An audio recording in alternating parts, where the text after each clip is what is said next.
Laney College, and we are live for our first broadcast of the season. Laney College won the toss, they deferred, so they will be kicking off first, and we're getting a chance to see what the Santa Rosa Junior College offense has in store. Led by redshirt sophomore quarterback Chase Vaymeyer. He's going to have his first opportunity as we see what the Laney College Eagles have on defense. It's a unit that's really trying to find their identity, and I mean, it's going to be a team that has to play some ball that's really disciplined tonight because of the fact that, I mean, just the ability to toss the ball in the spot he wants by Vaymeyer, and also just the running ability from Santa Rosa Junior College's offense and their offensive line. My name's Max Agrest, joined by Eddie Hurd, and we're giving you our broadcast today. So kicking off left to right in the gray tops, gray bottoms with the gray numerals, and now returning it will be Santa Rosa from the 10. Working it down the near sideline, has a little bit of a lane tackled down to the 23. It's number 28. And we have a tackle made by number 28 for Laney. That's Solomon Lolahia. And Eddie, your credentials here: played at Laney College, went up to Oregon, played over at Oregon, and now you're the offensive line coach at McClymonds, At yes? McClymonds, yes. So just a lot of football has brought me back here to this place. And we're going to have a fun one here. So you see the 12 personnel to start out this game. 2 tight ends, 1 running back. Big It'll be invite to get you to run side. counter off to the left side. I think Laney does a great job setting the edge. And just a terrific job by, I believe that's Number Matthias. 99. Oh, that's 99, so that's Jamal Curry coming up. And just really closing that pocket. I mean, the running back ran into the back of the offensive lineman there. Oh, yeah, that's so. You just see the Laney defense really being adjusted well to playing in 12 personnel, being able to set the tone early in the first play of the game. Yeah, and typically when a team is in 12 personnel, they want to bully you. They want to put as many big bodies on the line and run it down your throat, and that's a terrific way to start the game. Here we are, RPO off the right side. And that was a terrific read, though, as the tackle was made by the safety, Demarius Hammonds. And so you have to play disciplined ball when you play an RPO type of team, but I mean, just the perfect drop set, and you got to make the receivers pay when they make the catch. Oh yeah, really conflicting. Laney's strength is usually in their D line, so just allowing those linebackers to flow and play over the top of plays like that, and just being able to make sure that they're able to get out in pass coverage. Yeah, just like in the days of Coach Vince back here when Laney was winning championships in the 3C2A, looking to try to get back into that. Here we are, drop back. Rolling it to the left, and that's one thing you have to factor in. It's one thing. So. Yeah, the running of the quarterback, but as of right now, only about a gain of 7 on it, and it brings down 4th down, so likely a punting situation for Santa Rosa. I mean, so every defensive coordinators want to get stuff. If you get off the field in 3 plays to start a game, you're probably playing well. But as you can see, with a quarterback that's pretty mobile and just the ability that Santa Rosa has to put up points like they did last week against San Joaquin Delta, that'll be something to watch. Yeah, both teams are really looking similar up to this point. Laney 1-2, playing 2 of the toughest teams in the 3C2A up to this point. As the snap is high, held well, and it'll be a wobbling punt that'll be fair caught at the 42-yard line, and that was fair caught by Jerry Ruffin. But like we were saying before, both teams are really trying to define themselves, and I mean, almost identical in terms of the way that they want to play offense. Oh, yeah. So we know John Beam traditionally being a smash-mouth kind of in-your-face football coach who really wants to get into heavier personnels, 11, 12, 21, and run the ball right at you, but just the availability of offensive linemen around the Bay Area right now just has caused him to kind of be more of a shotgun, wing it out there threat, but still want to get the ball and put it in between the tackles. But expect to see a lot of multiple formations from this Laney team as they start their drive from the 36. Blau, the true freshman quarterback, will get a start running up the middle, and he'll get 10 yards to pick up the first down. Maybe they'll mark him down 9.5 yards. But that's the biggest difference away. So Mason Lovett started this season, the freshman out of Clayton Valley. And then just when you start 0-2, it doesn't really matter the competitions. You got to find a different way to change things up. And the way that Laney decided to do it was open up the quarterback battle, and then you had Blau come in before the bye week, ended up winning the NCFC Offensive Player of the Week in Week 3. I mean, just a terrific way to start. And one thing that Blau does is make you more dynamic as an offense and makes you more multiple, right? because hand off over to Norton will go behind the chain, so on third down and short it'll be tackled for a loss of 3 on the play. But like you said, you're just trying to get as many athletes onto the field as possible, and with Blau being essentially your second best runner on the team, that's what you have to do. Right, and it's going to put you in a lot more positive plays. Unfortunately, we see tackle for a loss on second down there, but to start a drive off at 2nd and 1 is where you want to be. So if quarterback allows you the ability to do that, and it's also be able to throw the ball, like we'll see some drop back here. And you set yourself up in a good position on second down and short, but third down conversions just haven't really been Laney's thing this year up to this point. 26%, that's not a number you want to be at. And it'll be a quick out, thrown out to the fullback, I believe. I think that's 13. That's 13, so instead that's Cho Sanders, the freshman from McClymonds. And these jerseys are looking really nice, but they're a little bit difficult to read out here from the press box. Laney. But that will give you the first down there. I mean, that's one thing that I want to see more teams take advantage of is take what the defense gives you. Yes, everybody wants to be like the old school Raiders without Davis and just push it down the field, take what you want to take. But in reality, in this current game of football, you read the soft spot in the zone, you take advantage of it. Oh, traditionally, when we're talking about being the multiple personnels like 11 and 12, you see a lot of too high defenses. And one thing that you know about too high defenses, unless it's hard hard flats by those corners, they're giving you that access thrown to the flat. So it's good to see Laney attacking that early. It also just makes him more dynamic as the game goes on, because now you have to press those flats and you kind of see that vertical stretch that will be created if they are able to start some run game and continue to threaten those flats. And Blau ended up fumbling that last snap, but that talks about the athleticism that he has. Picked it right back up and essentially ran the quarterback draw up the middle and still got you positive yards. Just stay ahead of the chains is the name of the game. 2nd down and 7 after the play, the 3-yard rush. And it's a give over to the back. Up the middle, springing free.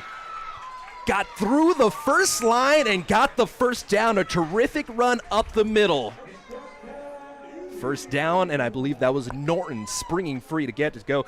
And that's one thing that the Laney Eagles really have in their pocket, just a stable of backs that can really get it going. And when you have 4 backs that you can truly trust, that's a lot of physical play coming your way. And that's a lot of ability. Just one thing traditionally that in the John Beam style offenses has to have a ball carrier. Fortunate enough to have 4 here with a running quarterback, which also stretches a defense to have to account for all 11 players on the field. And that really puts a defensive coordinator in a bad position. And 6 seconds left on the play clock. Blau needs to get it off here working out of the pistol. Jet motion. Does he get it off in time? Yes, he does. Another give to the back, and this time he's smothered in the backfield. So 2 positive runs, 2 negative runs. I mean, is that a credit to the defensive line, or what's going on? Is the offensive line of Laney just not necessarily getting that push? No, we've kind of seen just being one gap short for Laney on offensively, trying to create that with that fly motion. I'm trying to stretch the box a little bit to create that crease for the running back, but we just got to see Laney do a better job getting off the ball. I'll probably look here to mix it up on first down. That's what something just keeps you off balance, because we know traditionally Laney's a run-first offense, especially in their plus territory. So it's Blau working out of the shotgun this time around. From the hash, read option, Blau keeps it up the middle. He's taken out to the 25. One man and beat, jump cuts down to the 10. And that is the threat of Blau. I mean, we saw him complete a pass, but that's where he becomes electric. You get him in these options, you have to force the defense to play discipline, and when one guy misses the assignment, you pay for it. That is exactly what we talk about. Account for all 11 on the field with a running quarterback who allows you to make defenses think and react a lot quicker than that. So that's good to see Laney being able to give Blau in some space, and we're looking here 1st and goal inside Laney's 10. And I think a positive thing about Laney having the bye week so early is you don't necessarily know who you're getting into with Santa Rosa. Yes, you're coming off that win against Santa Rosa, but it could either be Lovett, who plays a different style than Blau, and then so you have to prepare for 2 different styles, and you can see Laney really capitalizing off the athletic play of Blau. Well, one thing that a bye week also allows you to get healthy, too, because we saw that Laney's backs were a little dinged up, especially after the MJC game. Oh! And a juggle in the back of the end zone. And we got a catch for a touchdown. It's a catch. Blau whips it out. It goes off the hands of the defender, and the tip drill is won by Laney. Cho Sanders, like you said, McClymon's own. I mean, Cho's one of those guys that is just such a terrific athlete, and when you get opportunities for him down the field, it goes a long way. A 4-year starter over at McClymon's, had an offer to William & Mary out of high school, and I mean, just there's so many athletes, you just got to be able to deliver it to them, and right there, perfectly delivered. I mean, off the hands of a of a defender, but hey, at the end of the day, the stat book will say 6, and on an opening drive that starts out at the 42-yard line, or at the 38, I should say, all the way down the field, and I mean, converted on some pretty tough third downs as well. Oh man, that's really big. Laney's ability to convert on those third downs is really was showing them the ability to move the ball, allowing them to kind of set themselves up for that score. So Hewitt looking to cross the tee on his first extra point, I should say, and able to do so. So 7-0, a great start for the Laney Eagles here at home on their inaugural broadcast. And so scouting and talking about what Santa Rosa really wanted to do before the game, a lot of it was that both teams should find their success on offense and defense doing what they want, because it seems like both talent-wise are very evenly matched. But it's going to be up to the fact of playing clean, disciplined ball. Both teams are very good in terms of penalties per game. I mean, Laney College is 6th in the 3C2A, and on the other side, very similar as well. I think they're actually above it. I don't have my stats properly fixed up there. But I think this game is really going to come down to who can play the cleaner ball game and who can go ahead and really define who they want to be as an offensive program, and really implement the way that they want to play their defenses as well. Especially with so much youth on the field. Santa Rosa having so many freshman starters, and Laney kind of being in the same position with a lot of young guys at a lot of key positions. Their ability to just play fast and play physical and play free. That's kind of what these coaches put them in the position to do. So we kind of see account for the penalties. But Laney off to a good start here, running the ball. Santa Rosa's in position to make some positions, right? Exactly. And one thing we were talking about before the game is Santa Rosa's defense is very traditional in the way that they drop and cover an area of grass, and you can really take advantage of that if you see where they're going, you're able to read the coverage properly. So Hewitt will boot things away, and it'll be fielded down at the near side 10, and it's a similar run to the opening drive, but has a lead blocker out to the sideline, and a nice pickup by Damian Escarcega, the sophomore out of Windsor. And I know this might be one of the last few times that we see this traditional kickoff, because I think everybody's going to go to that XFL, NFL going very soon just because of the safety and aspects of it. But, I mean, I hate to see this one die when it finally goes away. I hate to see it go away. There's nothing like a surprise onside kick in football. Absolutely. Working on the pistol, it'll be the sophomore in Vaymeyer. Claps it, fakes the hand up, rolling out to the right-hand side, and he'll decide to be a runner, but Laney was disciplined with their rush, able to get there, and the tackle was made by, I believe that was 46, Matthias Alega. 46, yeah. So Laney staying disciplined on the front side on play action, being able to set up and break the pocket for Malaya to go ahead and get that sack. And so now really struggling here on first down and long. We're going to have to see a few different opportunities. I mean, you've seen Vaymeyer be able to really put the ball in a good spot a few different times, and now an interesting formation here as he goes pistol with the full backfield. And it'll be almost a sweep to the right-hand side, but Laney sent the full house blitz. So full house on offense, a perfect trigger by Laney, and they got in that backfield for a second consecutive tackle for loss. Despite a really tough week one outing against MJC, Laney has been pretty stout against the run game, especially on the week 2 game against Butte. So after coming off a bye week, was really love to see how they would come out and play against the run here with a Santa Rosa team who wants to try to be as physical as them. And they really stepped up to the challenge today so far. Oh, absolutely. Holding Shasta College, the number 16 team in the 3C2A, to only 40 yards rushing in that last matchup. So on third down and long, an obvious passing situation, a go route toss towards the near sideline, overthrows his intended receiver as Javon Scott had a couple steps in front of Troy Hamilton III, but overthrowing the ball, you live to fight another down, and it'll be a second 3-and-out for the Eagles. Laney's off to a good start, forcing that 3 out. It's just the ability to stretch the field like that. We don't like to see people running down the field like that. So we just one play away. Hopefully Santa Rosa didn't see that. But in that position, I mean, you learn from a positive play, so that's how you got to kind of live it. So it's going to be Leisman Reyes to boot things away on his second punt. It's a high wobbling punt that'll be fair caught at the 44-yard line, and that is fair caught by Jerry Ruffin for the second attempt. And a very similar situation to what we had seen before, but an additional 5 yards on the starting field position for Laney now. Oh, yeah. So being able to not quite flip the field, Santa Rosa is getting some good punts in the air, but Laney really in plus territory to start this drive, and with the way they've been running the ball, should really look out for them to probably try to open up this pass game a little bit with a chance to take a shot. And with both teams, what you have to think about as well is they want to run the ball. That's their PO. That's their agenda. And these are things that might not necessarily work at the beginning of the game. That kind of drags on the defense. You play physical, and then you're paying it. It's like a boxer with the body blows, paying it towards the later rounds. Roll out right for Blau, trying to avoid the defender. Nearly a horse collar, but they're not going to call that. So a big sack on first down will put Laney behind the chains after a 9-yard loss on the play for Blau. You just call in football, it's very seldom that you have the perfect call on the defender play, and that just happened to be a nickel blitz off of the trips from the trip side. And the side that you end up rolling out to as well. Yeah, so it's hard to account for that man running free. Wouldn't got two of them. You only count for one. So Laney starting this drive off with a long second down interesting to see how they try to get back into this. At the end of the play, I'm a little surprised the fact that they didn't throw the call on the potential horse collar. You can horse collar a quarterback if he's caught in the pocket, but if he gets out of the pocket, you'd likely see those calls. I'm not too sure on that run, but usually you can get a little bit of jersey, and outside of the tackle box, I think the quarterback becomes a runner.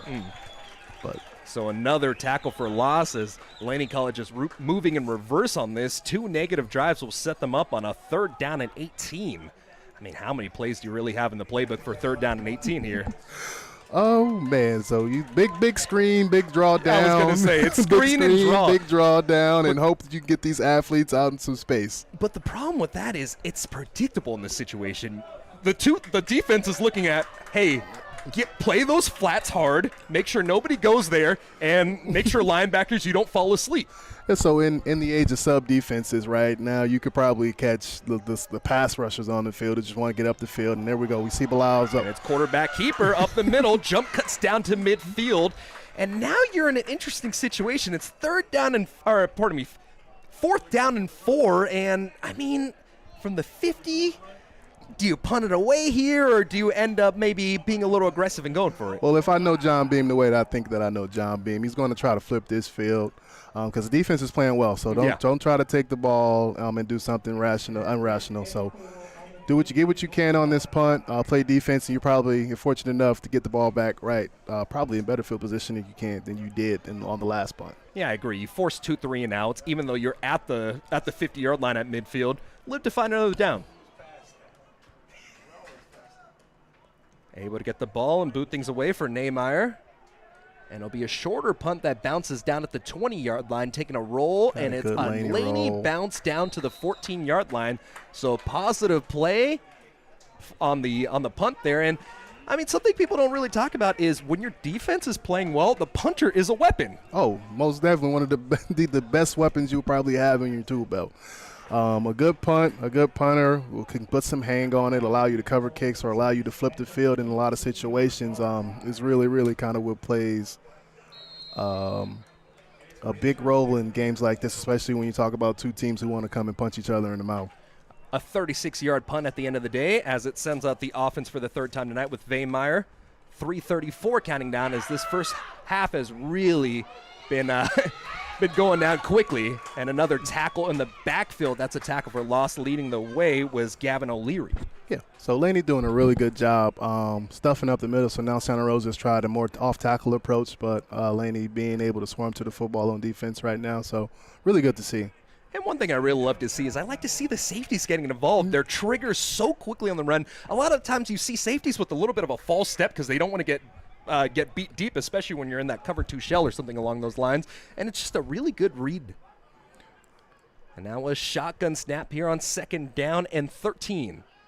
Looking to throw to the forehand side. Has a man open the flat. Trying to cut it up on top of the numbers, but tackled down. Possibly fumbled there as the ball was snatched out of the hands Javon Scott fumbles the ball. Laney might have it. I think they will say he does. Just a heads-up play by Laney College here. The defender was underneath Javon Scott, the receiver on the play, and I mean just mugging the receiver and taking the ball from his hands, and that's the way you play defense. Oh yeah, defensive football coaches everywhere are rejoicing, and they understand like that's why you run to the football. One guy gets there, the second guy gets the ball out, and now we look up, and Laney is right here, has the ball on the 10-yard line, going in to score. And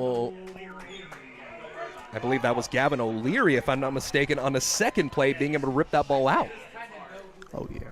No spotter today, so we're going to try to do our best to get you tacklers there. And now they'll set up the Laney offense, and like you said before, you're playing good defense, send them out, and now the offense is set up inside of the 10-yard line, looking to get their second score of the day. It'll be a pistol for Blau now as he works with the wing off the left side of the line. From the far hash mark, Blau with the play-action fake, turns around, pressure comes, fires into the flats, trying to break one tackle, but the big tight end, I believe, or let's see. It's a big tight end. That's 42. The fullback, Jeremiah Caldwell, was tackling the flat. So Caldwell in that last matchup against Shasta actually was able to get a touchdown on kind of that old John Gruden Spider 2Y banana type of situation. Oh, yeah. And one thing about Caldwell, the 240 sophomore out of Hayward, I mean, he played everywhere. He played everywhere on the O-line, everywhere on the D-line. I mean, he's just an athlete all across the board. You can line him up at fullback, running back, tight end. He's that guy. And I know the Harbaugh brothers are somewhere rejoicing to see that there's a football out here still doing it the old-fashioned way. Quick out to the far-hand side off the fingertips of the intended receiver, and it's a drop, setting up third down and goal from about the 13 now.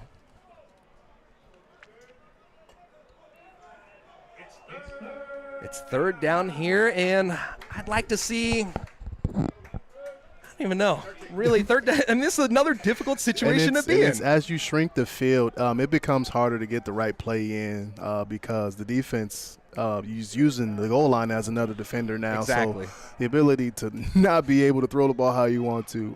So interested to see what Laney does here. And the zones shrink up on this side of the field because you don't have so much grass to cover. And so now they'll face that out of a shotgun with Blau here.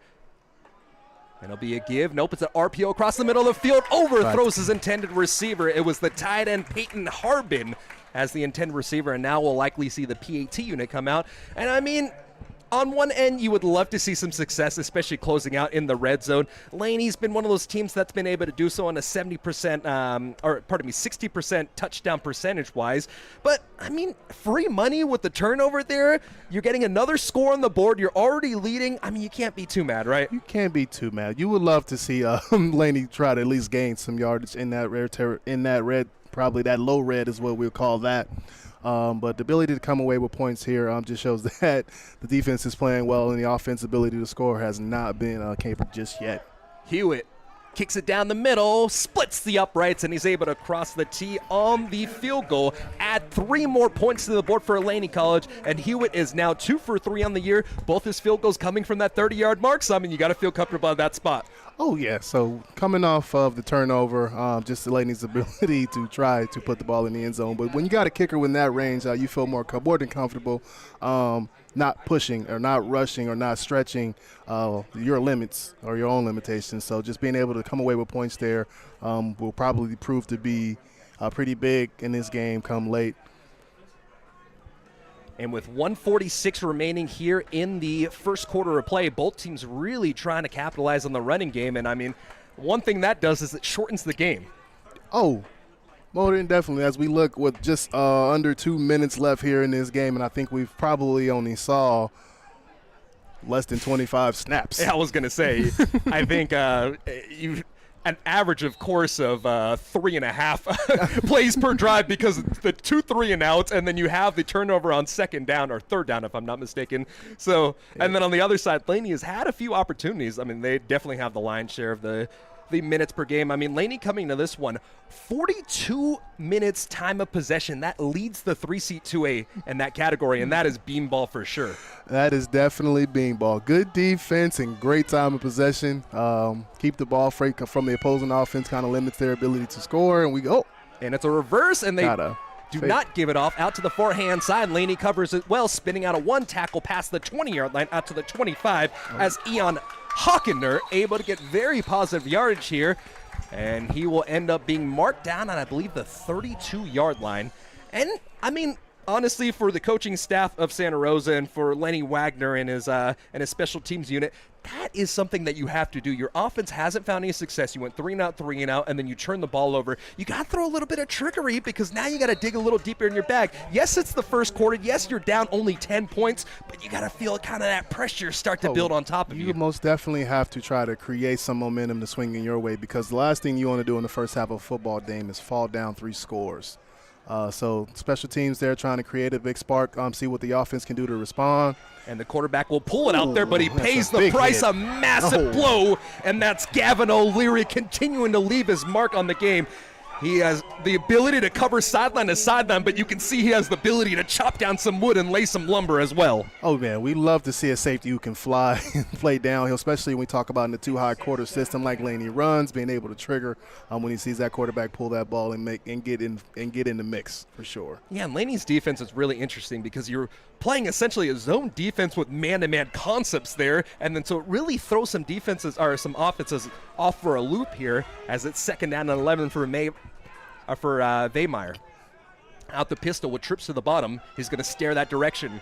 Works through his progressions, throws it over to his check down route, breaks one tackle at the 30-yard line, and that's Siobhan Scott with his second reception and able to get it out for a positive gain of 6, bringing it to the 35-yard line. And coming back to what you talked about in a lot of these cover 4 shells that you play, these man tools, really, really popular in football now, kind of really popularized by that great guy who retired at Alabama this past season, but a lot of tools, and it makes you really multiple on defense while allowing you to give the impression of deep coverage, but also styling up in the run game, especially in the 3-4 system that Laney runs, giving them the ability to kind of bring up the 4th rusher from anywhere they would like, and while also playing good coverage behind it. Looking like they're going to show pressure with the mug, and they end up sending a linebacker on the twist here, and the ball's batted down.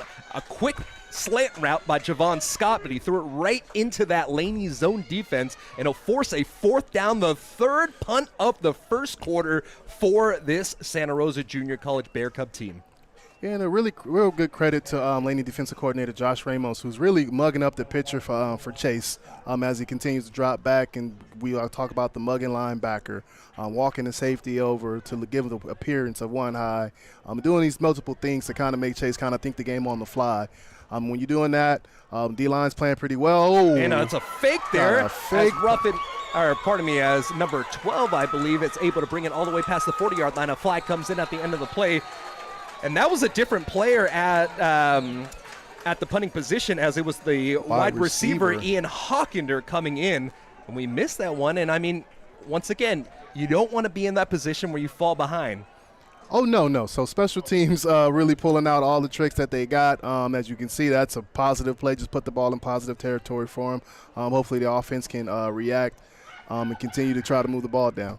Yeah, and Hawkender has punted 8 balls this year as well, so that's another factor. He plays wide receiver and punter, so when he's back there, you have to really respect him as a punter. Oh, yeah, so we can definitely count on Laney going into a safer look on punt and not really trying to get after the punter on that one. Really trying them, their discipline on the punt. It's really hard. We talk about running subgroups on, especially probably special teams with some guys who are really eager to go out there and make a play. And I think in the situation, it was a 15-yard penalty that pushed Santa Rosa all the way back, so it will be 4th down still. So the ball will be moved down to the 40-yard line, but it will still be 4th down. And I think we're likely going to see an untimed down here as the clock hits 0. The defense is still on the field for Laney, and let's get some clarification from the officials here. But this is a huge situation. Do you go for it here at your 40-yard line when it's only half a yard? Laney's been bringing the house in pressure. Right, and with the way that Santa Rosa's O-line has handled the Laney pressure, I would say you still got to punt it again, right? I would say you cut your losses and you take this punt. And I think that will send us to the first quarter, so we'll take a timeout here and be back on the other side here. It's 10-0, Laney College with the advantage at home here tonight.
It's 10-0, Laney leading here as the second quarter begins. So they flip the sides of the field, and it looks like the offense will stay out. Likely going to see a tush push in the situation. Jumped over the line. They gave it to the back, breaking through. Maybe the forward momentum, I think, is going to give the first down over to Santa Rosa there. And I think that's a really nice play. You line up for a tush push, and it's been one of those things that everybody's been talking about for a long time. You have a safety jumping over, doing the right thing to stop the quarterback, but when you do give it off, you got to live and fight another down. Right. Defense really primed to stop the quarterback. Sneaking, he turns around and he hands it off to the tailback off tackle. So it's really hard to stop. Really hard play to prepare for. You can't really simulate that in practice. It's one of those things where it's like that's the difference in the rules that changed. Before you couldn't push your quarterback forward, you could only pull them, and then now, I mean, obviously we remember the push. So I know some Notre Dame fans. I mean, hey, talk about this 2020s for Reggie Bush. Got his Heisman back, got this whole entire rule with the Bush push going. He's got a great 2020 plus going on, right? Oh man, Reggie Bush living even so much that he's suing like the Pac-12. Whatever that Pac-12 situation is now. The Pac-12 is not in a good place right now. They're trying to figure it out. And we got more action back here on the field. So 4:20 counting down. It's the first down of the game as Vemeyer will throw it out to the near-hand side. And a nice tackle made by Laney players. Leading the charge was the linebacker Caleb Purifoy as the ball was passed out over to Joseph Campbell. It'll give us 2nd down and 6 at the end of the play. And coming into this game, great on 3rd down conversions. I mean, 55%, that is exactly where you want to be going into a game. Oh, yeah. Ability to convert on 3rd down, with some coaches we talk about turnover margin, was probably one of the biggest indicators of if you're having the success that you want to have. And it's a quarterback keeper stopped after about a half a yard as Elijah Jackson able to make the tackle on the quarterback.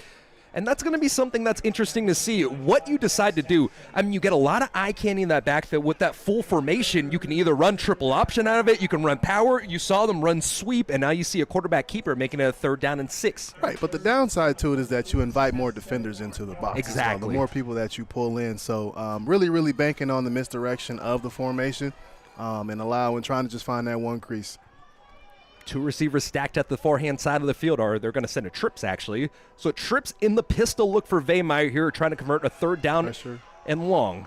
Go ball tossed down the near-hand sideline, and a terrific job by the defender. Step for step as Akil Edwards knocks the ball out of the hands of Darren Moraga, the 2-star athlete out of high school, out of Odeya in Seattle. And the former bounce back from Weber State able to make the stop on the play. Oh, yeah, man. That's a real good series for Laney on defense there, being able to come back. And it's going to be another punt by Hawkender here, and this time he boots it away. He'll bounce down and take a Laney bounce as it's brought in inside of the 25-yard line. They're going to mark it down right at that 25. And so, I mean, you get the fake, it gets brought back because of the chop block. It sets up a 4th down and short. You convert your first 3rd down of the game, but then you turn it over right after that on a punt in that situation. You got to be pretty happy if you're Beam right now. Well, like on paper, it was a pretty even matchup, but up to this point, it just looks like Laney is the more athletic team. Oh, yeah. Just more out physical on that D-line. Just wanted the offensive line to pick up the pace here so we can kind of see somebody other than Blue here get a positive run. So get spark in the run game and see if those body blows early have kind of hit their mark. And he'll send Blau out to the field, working out of that pistol. It's a give up the middle, a shimmy, a shake past the 30 and down to the 32-yard line. It's the first carry of the day for Simeon Milan. And, I mean, what a terrific start. It's going to make it 2nd down and 2.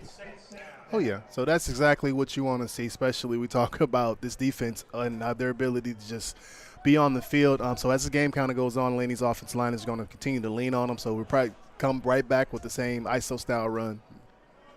And Milan, an all-conference running back from a year ago, has been on a pitch count up to this point, and they'll give it to him 2 runs in a row. This time he's stopped in the backfield, and he's stopped for a loss of 2. So they'll make it 3rd down and 5 from the 30-yard line. Yeah, that's a good play on the backside. of an outside zone stretch play from Santa Rosa. And one thing you have to factor in when Milan is in the backfield, the Laney running backs don't get much love in the passing game, but Milan was actually the second receiver on the team last year when he was in that backfield. Oh, yeah. So that can be many other reasons. You can be having protection issues this year up front, so having to get in a lot of six-man protection to kind of move the ball downfield. And we can kind of speculate a lot of that is the fact. And a go ball tossed towards the sideline, and it's broken up. The intended target was Luke Beatty, and he was defended well as Bo threw it into the back of the head of the defender who was covering all along, and that was number 32 for Santa Rosa in Mason Dean. And yeah, like you were talking about before, protection's going to be one of those games that, one of those situations that you have to really dial into, and sometimes you just have to keep that running back in the backfield to block, because in that situation, the blitz was there. Bo was able to get it out, but honestly, just didn't have a clean enough time to find a spot. Right, and if you're releasing that back on, well, especially in those third and long, so your ability to stack positive plays is really what is going to allow you to get more receivers out. A ton of leg underneath this punt will force a fair catch down to the 31-yard line, and it was fair caught by Javon Scott as Laney able to flip the sides of the field here on a very positive punt. Yeah, so what we see here now, just these both of these defenses kind of got a feel for each other. Really to see how Santa Rosa comes out and makes the adjustment to what's been working for them on offense. So we might start to see a lot more throwing. Laney also has to get something going as far as stacking positive plays, especially in the run game. And so now it'll be a shotgun for Wehmeyer. He's been an active runner today, and as we said, we'll get you some stats later on, but both teams have really been digging into their running game. Another give off the left-hand side, and another good job by the defensive line of Laney College, having to scrape all the way down the side of the field, and I believe that'll be a loss for 2 on the play. It looked like the big boy inside, Darius Foteno, able to lead the charge there. And that's one thing your big nose guard at 5'10", 320 is talking about. He prides himself on being a run stopper, and he really clogged up that hole that time. Oh, man, you can see that kid is a load. And believe it or not, it was like the point guard of his basketball team in San Leandro. Man, I mean, I don't know about that. I think he went to Skyline, so I think we got somebody a little bit different. But yeah, definitely a real athlete, even at his size, and a massive tackle made by Gavin O'Leary once more. The ball was thrown into the flats. A terrific read by O'Leary as he tackles Damian Escarcega, the running back, out of the backfield, forcing a 3rd down and long again. O'Leary has been all over the field. Yeah. I mean, sideline to sideline is the reason why he was garnered so much FCS interest as the 2-star player out of College Park. He was a defensive player of the week for Laney College after that terrific performance against Shaston. Has really continued to live up to that moniker here. 3rd down and long, under 10 minutes to play here in the second quarter. A quick pass to the near-hand side. Physicality. The Santa Rosa sideline wants a push, but they're not going to get one. Good coverage on the play at the end of the day as Akil Edwards gets another stop for the Eagles on 3rd down, and it'll force a punt. Oh, really, really hard decision to make for those receivers up. You allow a little contact, especially off of the ball, especially if the DB's in phase. There's no real grabbing going on. So what we'll call so there's a conversation going on with the sideline judge and the coaching staff from Santa Rosa. And I think the situation at hand here was the wide receiver was really close to that sideline. I think he might have been out of bounds in that situation, so he wouldn't have been a legal player before Akil ends up pushing him. Right. So I think that's the situation that we're seeing it play out. Is that our first time out? And so Santa Rosa will continue to plead with the officials as they take a timeout, and we take a timeout as well here. Laney College leading 10-0 with 9:55 remaining here in the second quarter.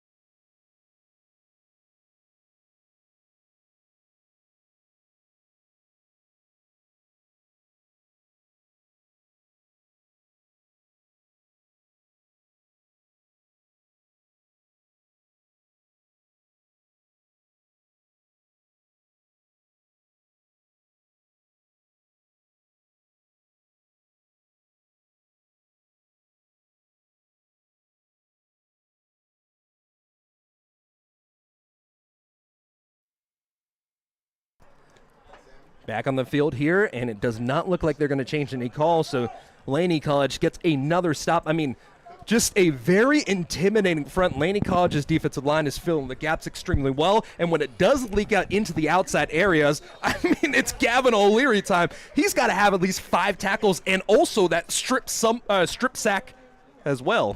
Oh, yeah. Or not strip sack, but the forced fumble and the recovery. Laney's playing what we really refer to as like really, really good defense, just being really stout in the run game, really good tackling on the perimeter, just all checking all the boxes. And when your punter isn't really getting much above 30 yards punting, I mean, you got to figure out a situation to get a stop and get creative, maybe start sending some exotic blitz-looking packages because Laney, I mean, they're just making you pay up to this point. Right, so really just trying to find a way to capitalize and get some folks in space. Probably started to see more of a horizontal stretch game, try to get that Laney defense out there, try to catch one guy. And Blau will come back out, working out of the pistol with the up back off the right-hand side. So the 2-back pistol. He wants to motion receiver, motions the wrong side, and it'll be a give up the gut.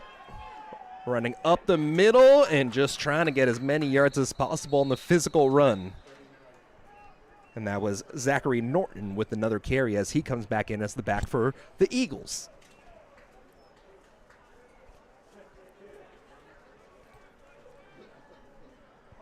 And honestly, in that situation, you get 3 yards on a first down. You live to fight another down. You get positive yards. I mean, you can't be too mad about that situation.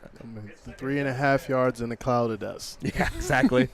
So, what was it? Playing ahead of the sticks predominantly, especially pretty good for run-first offense. Look, especially here with a lead in the first half. So, just look for John Beam to continue to lean into that run game. 2 high safeties facing a nickel. And the pistol give is once more to the back. Past the 40-yard line, another 3 yards on the carry. It'll make it 3rd down and 4 now. And a player is down on the field for Laney College. That looks like one of the big boys up front. So with the injured player on the field, we'll take the timeout as well here. Laney with the advantage 10-0 at the 8:46 mark in the second quarter.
Api Palmolade out of Samoa, the transfer from New Mexico Institute Junior College.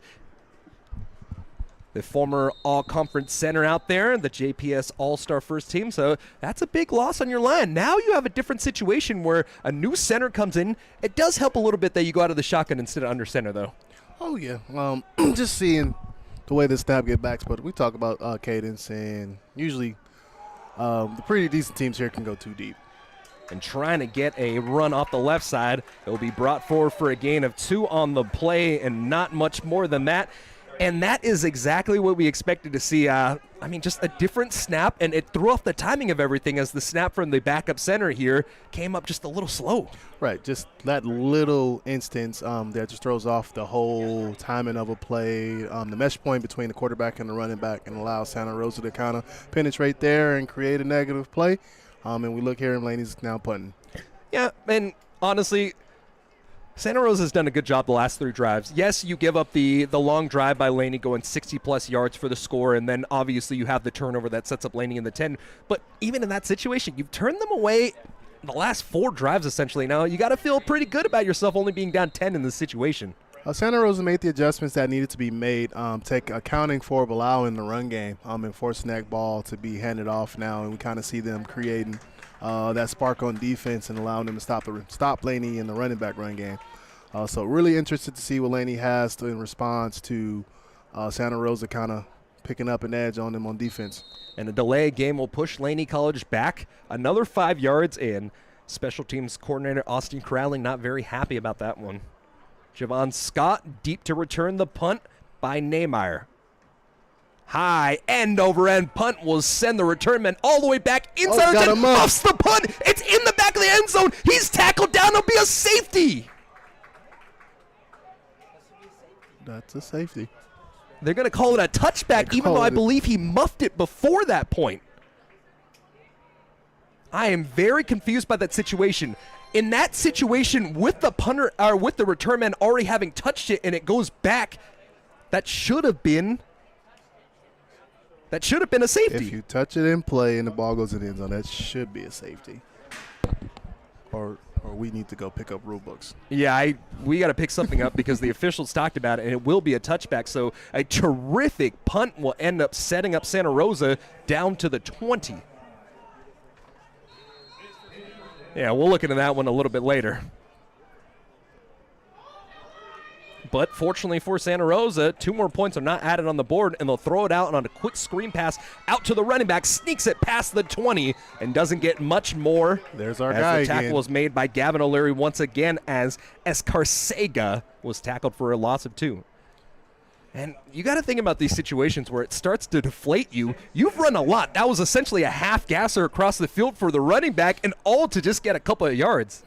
Is this all in Santa Rosa's answer to the defense that Laney is playing? Is motioning the back out, getting into some empty sets, trying to stretch the field horizontally. Should make those guys at least try to get them a little tired as we continue to try to break down that number of 3 and outs. Debraj Gurung checks into the game for the Bear Cubs, and they'll hand it off over to him. I believe that's actually number 9, a nice jump cut at the line of scrimmage, but he had to do a lot of work to get that 5 yards. It'll be 3rd down and short.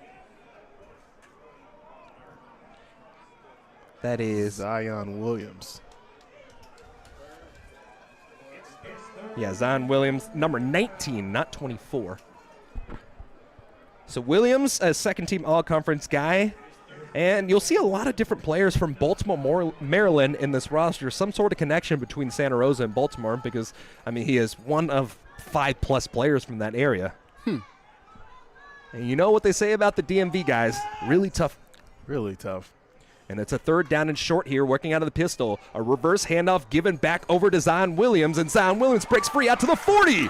He's going to take it to the 50, finds the sideline, 1 man a beat, tries to get the angle, but it's a really good job by Gavin O'Leary, able to stop the potential touchdown, but a rip of a ton of yards, and the 50+ yard run, eventually 55-yard run will be spotted down at the 25-yard line, and that's the first really explosive play we've seen by Santa Rosa there. Well, so their ability to play ahead of the sticks, create and throw off something different at Laney. Zion Williams coming in with a real big spark for Santa Rosa here in the run game, really setting them up to see how they can finish this drive. And a sub of offensive lineman as Frank Alanis coming in, the sophomore offensive guard. I believe he's actually going to line up at tackle here. So it'll be a pistol set once more from the far hashback from the 25. See if they can get some consistencies here as the stretch to the right-hand side is sniffed off well. And that's a really hard thing to do. If the defensive line reads the stretch perfectly, you've got a real big contact coming your way, and that's exactly what happened. Only a gain of 2 on the play by the rusher. Oh, yeah, we saw Santa Rosa really try to compound that long run by jumping into a big personnel and really putting Laney to the test. Only able to gain 2 yards on that play, but I'm interested to see how interested they are in running the ball as they kind of get here into the red zone.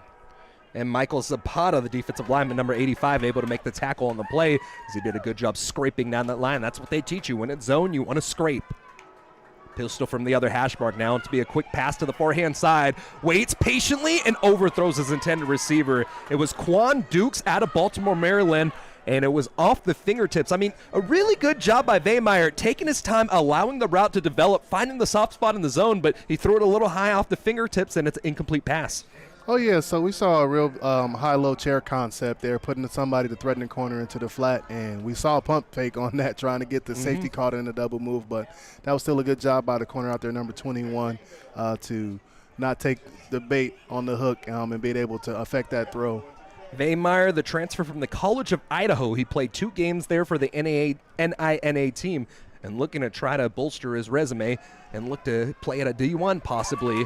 And the quick dig route caught at the 15-yard line, reversed the field, came back, and just looks like he got enough yards to pick up the first down. Needed 7, got 7, and that's just a nice heads-up, or needed 8 and got 8. And that's just a really heads-up play about the wide receiver in that situation. You knew where you needed to go. You ran the route perfectly to the sticks, and you got just enough. Oh, yeah. So offense is really dialing it up here on this drive, just with the ability to get positive plays in, man. And that's real important as we've kind of seen this offense kind of struggle out of the gate, but it seems that they've kind of found some type of rhythm. It'll be Williams in the backfield once more. Nope, it's number 29 this time around as the give is over to the big back, and it's sniffed out right away. Sean Randall, the wide receiver. He's listed as a wide receiver, but he just ran the rock for a gain of 2.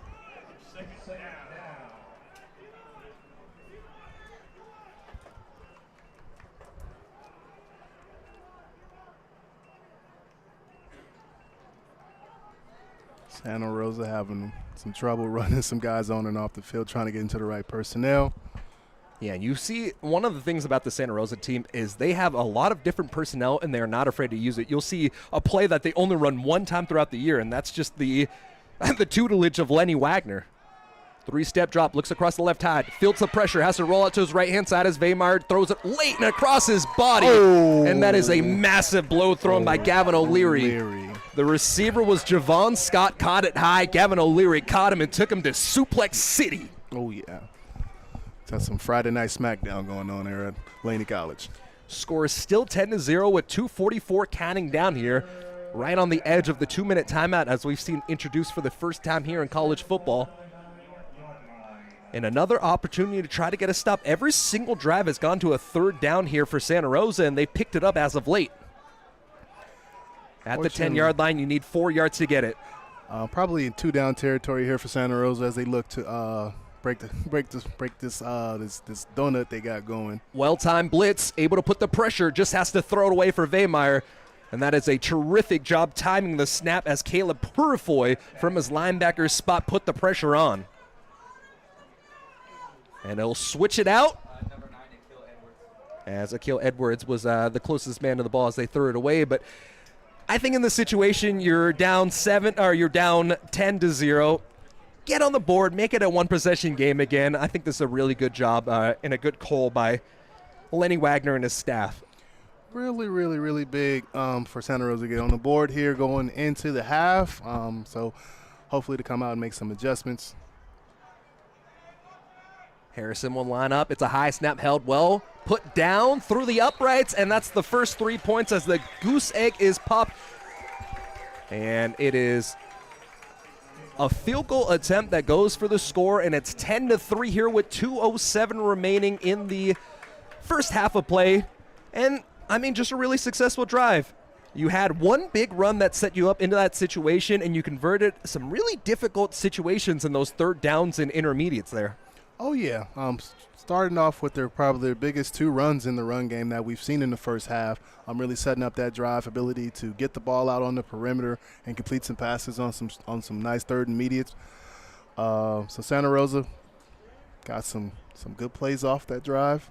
And that's what you talk about with those body blows where, I mean, Laney has done a good job reading it all night long, but all it takes is one big punch to rock you a little bit and then force you off balance. And, I mean, Laney College doing a good job being able to close it down in the red zone, force the field goal attempt. But, I mean, both sides just finding success here. Oh, yeah. That's a war of – this football is really a war of attrition, especially when you come out here and really make an emphasis on running the ball. Like we saw Laney had some success early in the run game. We kind of saw that success go away. And now Santa Rosa being able to throw – their punch. As Julian Valencia will kick it down to the 14-yard line. Filled it down by number 13 for Cho Sanders. Yeah, that's Cho Sanders coming in and making the play. But something interesting, I believe it was actually Valencia that came in and kicked the field goal attempt last time. So a few different kickers on the roster for Santa Rosa. So Valencia gets the field goal attempt and gets a nice kickoff. And that'll set Laney College here to the 26-yard line. One play left here before the 2-minute timeout here, 2:03 remaining. You still got 3 timeouts in your pocket for Laney College, so still a lot of time. And the playbook is still wide open. Playbook's still wide open with a lot of time to get it down. We'll probably have to see Laney open up the playbook and try to push the ball down the field if scoring is something that they want to do on this drive. Something interesting to see is, so the 2 listed returners are Ruffin and Featherstone. We haven't seen Featherstone yet, but we saw Cho Sanders, another very capable athlete, coming out there and getting the return. Quarterback draw up the middle, and Blau able to wave his way through the defense, getting a first down and a big pickup of 12 on the play. Saw Cho Sanders motion out of the backfield on that play as Laney kind of got some speed personnel on the field to play with. Yeah, and that's one thing you have to really factor in with this Laney College team. Yes, they have a great back stable, but at the same time, you can throw dynamic athletes like Cho Sanders back there, and he'll make you pay. So with the 2-minute timeout, we'll take it as well here as Laney College leads 10-3 here with 1:58 remaining here in the second quarter of play.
Back here on the field, inside of the 2-minute timeout, a first down play by Blau on a quarterback draw. And he'll set Laney up here, first down and 10 from the 38-yard line. Blau is at quarterback, and they'll bring in Milan. Blau, 3-step drop, steps up in the pocket, eyes downfield, and Blau's going to pump fake and run it out to the 45-yard line as Blau will fumble at the end of the play, but he was already down to the ground, picked up a positive gain of 9 yards. And that's and a player down on the field for Laney College. It looks like another offensive lineman there, but he's able to stand up under his own power after falling down. It's nice to see Palmele back in the game as well. And, I mean, I was talking to quarterback coach Robert Crowley before this game, and he was talking about sometimes in the situation when you have such a dynamic athlete, yes, you would love them to see and go through their read progressions, but sometimes if you look at the 1, they're not open, you look at the 2, they're not open. When you have the dynamic ability that Blau has, your third option is your legs, and you'll take it every time. Right. As long as the offense is moving the chains and putting the ball in the right places, you can't argue a quarterback that creates that kind of play and makes you that dynamic on offense. So you trying to take the good with the bad, and his ability to scramble as you kind of look. You're in a 2-minute drill, and you got to burn those timeouts when he does get down in bounds. But it's better than working from behind the sticks, trying to be forced to push the ball down. Oh, 100%. And with 3 timeouts in your pocket, yes, you would like to pick up the first down and keep it moving, but that's why you haven't taken those timeouts up to this point for these situations. And, yeah, I mean, it's a young quarterback. I mean, he's a true freshman out of Alhambra, one of those guys that runs a 4.7, so he's got some pretty good speed at the quarterback position. And, I mean, when it's open, they're not putting a spy on him. You take advantage of it. Tripped out to the forehand side from the near hash mark. Blau will work with Milan once again out of the pistol. And to give over to Milan as Milan, or no, it was a quarterback keeper. Blau faked me out. And that's the type of situation when you do have a dynamic player, he tries to do a little bit too much, and those are the plays that you have to limit as Blau is taken down for a big sack on the play, taken down all the way to the 40-yard line on a 7-yard loss. Right. And that's what you can have as you look to try to continue this 2-minute drive. And now at third down, Santa Rosa might end up taking a timeout to try to stop the clock and get the ball back.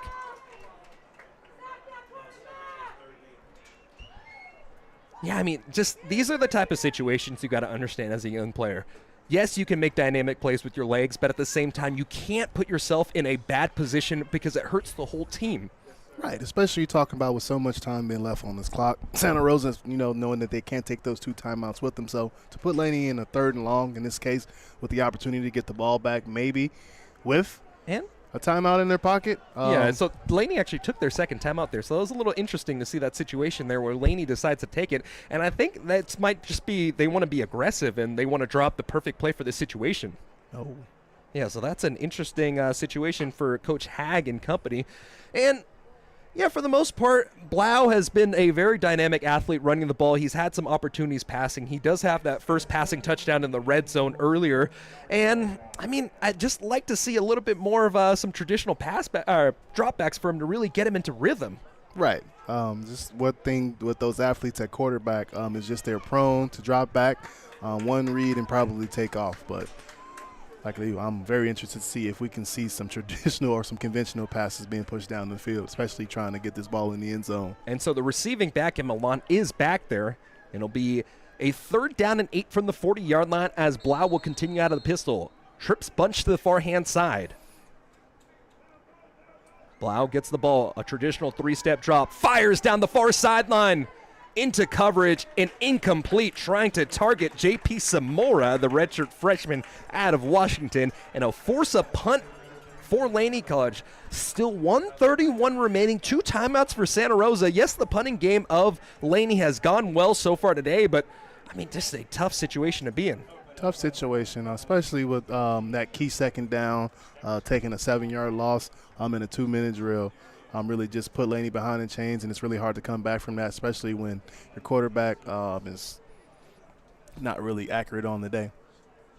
And so Neymar will come back out, and he had a great boot last time of 50-plus yards.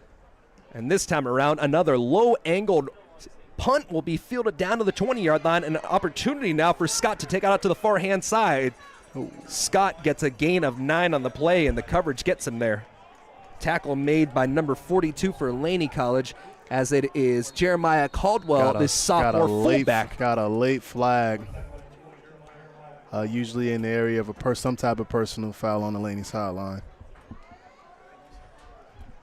And typically in this situation, it's either going to be, especially because it's late, likely a late hit or a personal foul on one side or the other.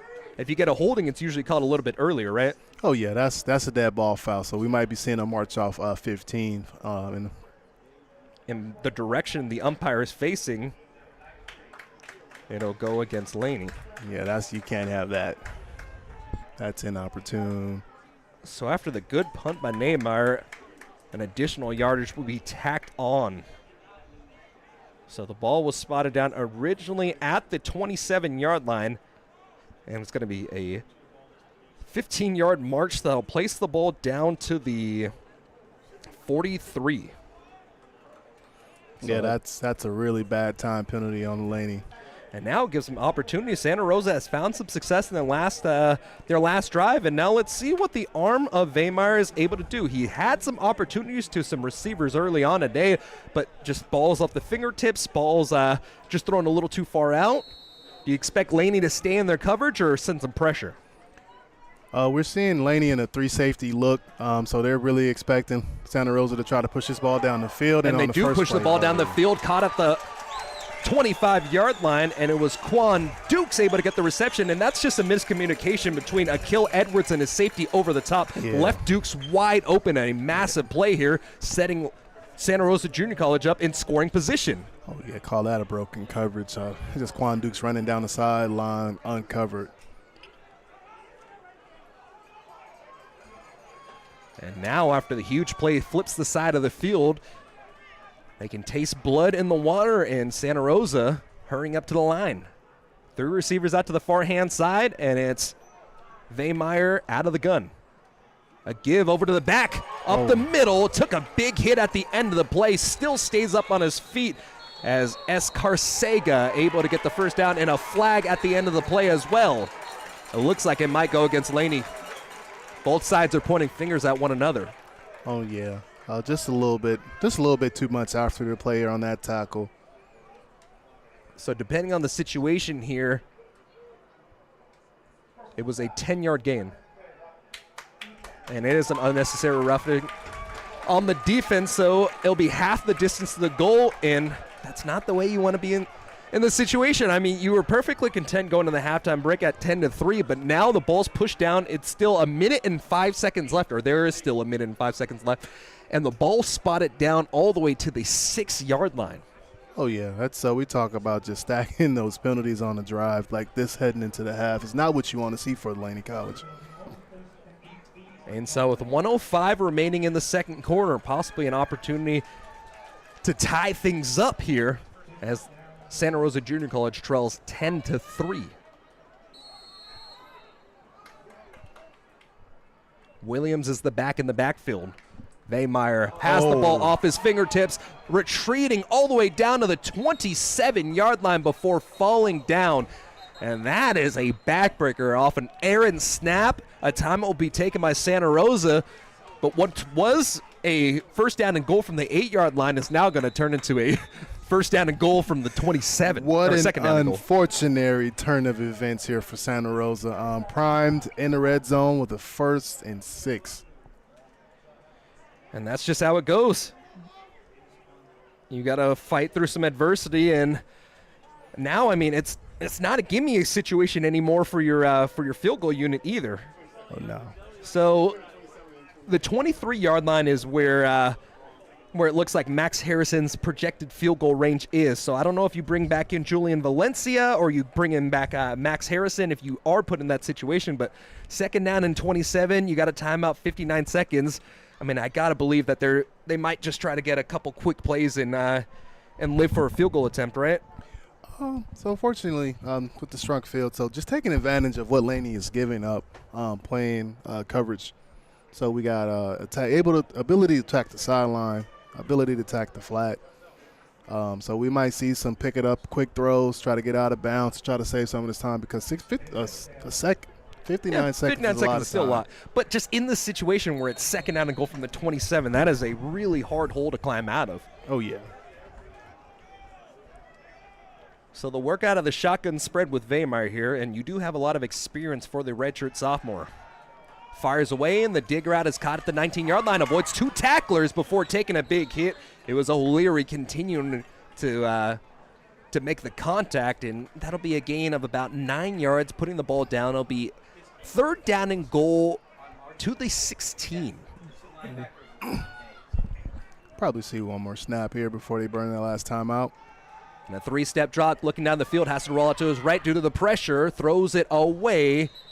And with 28 seconds remaining here in the first half, likely going to see the field goal unit come out. And yes, it is an unforced error by Santa Rosa Junior College that puts them in that situation. But man, what a way to get out of it! You set Santa Rosa up on the 8-yard line with that personal foul that made it half the distance to the goal, and now you're forced to send out your kicker and Julian Valencia. Yeah, we got to wait till we see this kick go up to see if we can put these 3 points on the board. But just an unopportune, unforced error like you just spoke to with the errant snap, really taking the wind out of Santa Rosa's sail as they tried to go up and tie this game going into half. Tharp will be the holder, Valencia the kicker here. It'll be a 33-yard attempt, and Laney is going to try to ice the kicker here. A timeout taken by Beam and Company. Said have we seen enough of the ice and the kicker to know if it actually works? I'm not sure about the actual statistics, but knowing kickers, a lot of them are head cases. So, I mean, in this situation, you make them think about it a lot more, and especially because you are in a kicking battle with Harrison, Valencia, and even the punter has had a few attempts, if I'm not mistaken. So, I mean, just at that point, you make them think a little bit longer, and then are you the guy? Know. Yeah, exactly. Are you the guy? Coming into this one, Valencia was 6 for 7 on extra points, 0 for 1 in field goal attempts. So, I mean, he's got that miss in his head. Did get the last 30-yard attempt, but, I mean, I like icing it. You have a timeout. You can't take it home. Can't take it with you. Make him think about it.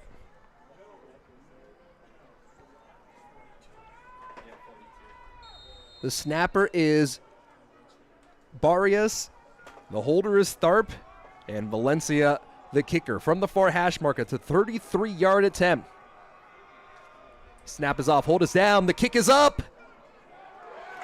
Splits the uprights. Gets enough leg and plenty to go there, making it 10-6 here for Santa Rosa Junior College. Well, there it is, Valencia making his murder. Said, hey, I got this. And hey, I mean, no harm, no foul by Laney in that situation. I mean, just the steel nerves of Julian Valencia. He's 2 for 2 from field goals today, and it's a 4-point game with 23 seconds remaining. And you got to think in this situation, if you don't get a big return, you might just take a knee at the end of it anyways. You're sitting on this one. Let's see the dynamic centers, because unfortunately for Santa Rosa, it doesn't look like any of their kickers really has the opportunity to send it into the back of the end zone, so you will have to play coverage in this situation. Maybe even a squib to try to get some more time off the clock.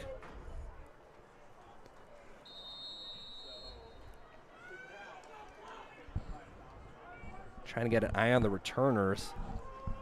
Can't quite see, but I believe Ruffin is out there. It's Ruffin and Cho, and the squib kick will be fielded all the way down, and it's Ruffin able to pick it down at the 20-yard line as he cuts it back across the field. A flag comes in as he breaks out a one tackle past the 35-yard line, and depending on what this flag is, I mean, you're in a pretty good situation here, maybe possibly in range to take a couple shots, but likely still going to see a knee at the end of the play. With the way we've seen Bilal throw the ball this first half, we might just see Laney just sit on this ball and take it in the half with the lead. So the return team will get the holding on the play as well. That was able to spring Ruffin forward for an additional gain on the play. But, yeah, we're likely going to see that. We'll try to get you some stats as well. Stats are down right now, but maybe on the other side of the break at halftime we'll be able to get you something to go. But, I mean, just a real half that started out. Laney took the 7-point advantage as they scored on their opening drive, forcing a 3-and-out. And then on their second drive, they were able to get a turnover, as the turnover was forced by Gavin O'Leary stripping the ball away from Javon Scott. And I'll give you the rest of the recap here after the knee is taken. So under center for the first time today, Blau takes the snap, takes the knee, and he'll send us to the halftime. But like I was talking about before, so a hot start by Laney College going up 10-0, but then Santa Rosa Junior College, after starting, I believe it was three and outs, the turnovers, and then another 3-and-out, and then they finally started to find a little bit of success, and a lot of it was really forced by that big run by Zion Williams, as he had I believe it was a 47-yard rush on the attempt. Oh, yeah. So Santa Rosa just sticking in it, staying close, trying to figure it out on defense, being able to stop Laney on a few key drives, forcing some 3-and-outs on the Laney side, allowing themselves to kind of stay in this game. And I kind of saw, we kind of like alluded to early when we spoke before the game, that this was going to be the game that came down to who can make the fewest mistakes. And we kind of saw Laney let that get away from them as they allowed Santa Rosa to get into some prime field position just on 2 key penalties paired in that last drive, but coming away with some points as we look to see Santa Rosa only down 4 heading into the half. And with that, they'll send us to a halftime break. Laney College with the 10-6 advantage after the first 30 minutes of play. Back on the other side of halftime, we'll try to get you some stats as well. Thank you for joining us tonight on our first broadcast of the season here at Laney College.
back here on the other side of timeout. 15 minutes remaining here as we open up a fresh half of football here.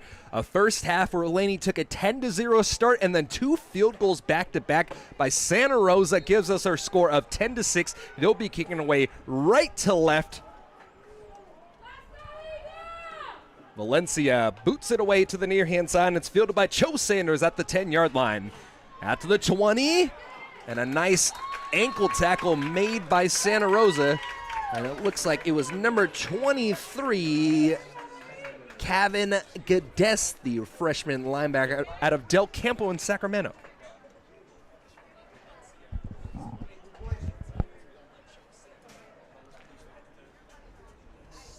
And so, a fresh look at this Laney offense. What do you think they were talking about here at the halftime break?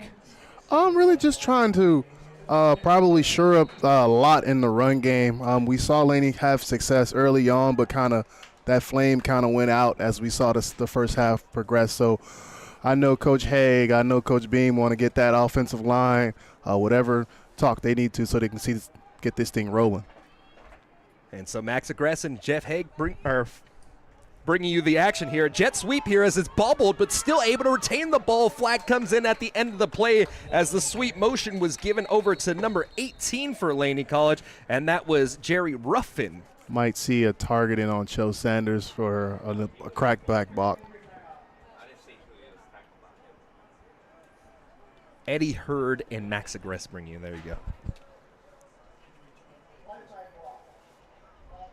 And it is a blindside block, so fortunately not a personal foul, though. Or not a personal foul in a way that you would possibly sit out the next game. Oh, yeah, no. Not the big one, not the big one. But unfortunately, behind the chains to start it. And that's where Laney really started to struggle, is when they got behind the chains, when they were playing some efficient offense, they were getting in front of the chains, playing some shorter downs. I mean, you were living with it, but, I mean, every single time they've been in a situation where it becomes first down and 20, or I guess in this situation, first down and I can't math right now, but first down and long, or you get in a situation where you turn into a third down and long, they started to struggle. And a handoff up the middle this time around. It'll go to Milan, who gets the start here in the second. Oh, yeah, Max, I don't know how much of a golfer you are, but we called that not position A. No, please elaborate. Say, no, playing from behind the sticks really handcuffs an offense. Absolutely, absolutely. You know, we talk about a shank off the tee. A 15-yarder on first down is what we would equate with a shank off the tee. Usually when you talk about golf and football, it's the punters, but I like the way you're sneaking in right there. Second down and long. Quick pass on the out route, but it's blocked down. It looked like the defensive end dropped out in coverage, and that is number 90, the defensive end, Jack Larson. And just a heads-up play by Santa Rosa there. You're in a situation where you don't necessarily need to send the house. You had the defensive end faking the rush, dropping back into the flat, and, I mean, Big Boy almost got himself a pick there. And defensively, you can kind of see Santa Rosa really being in tune with Laney and knowing what they want to do to throw the ball, especially with a quarterback who's struggling to push the ball down the field and dropping out an end into the flat to almost have a pick six. So it's a big man touchdown, as we love to see. Oh, especially from 2 former defensive linemen. You love big man touchdown. Big man touchdown. We love them. Eddie, you're a little bit more of an athlete. I was an inside guy. I think you played outside, right? Oh, yeah. Yeah. And a timeout taken by Laney. I mean, this is a tough situation to be in. You got to take the time out to get your gears right, and I think you just got to talk about your young quarterback there. So Mason Lovett and Bo Blau were in a quarterback competition to start the season there. But what happened was Mason Lovett started to show some more consistency in the passing game, and that's why he was able to get the start against for the first 2 games of the season. But obviously you go 0-2. You're playing some tough teams in Butte and Modesto. Yeah. So it's just like, I mean, yes, I understand Blau has had a terrific opportunity and he's been running extremely well with his legs, but in these more traditional situations, if Blau doesn't start to deliver, is there ever a point where you start to think, hey, maybe we got to get some of these traditional dropbacks over to Lovett?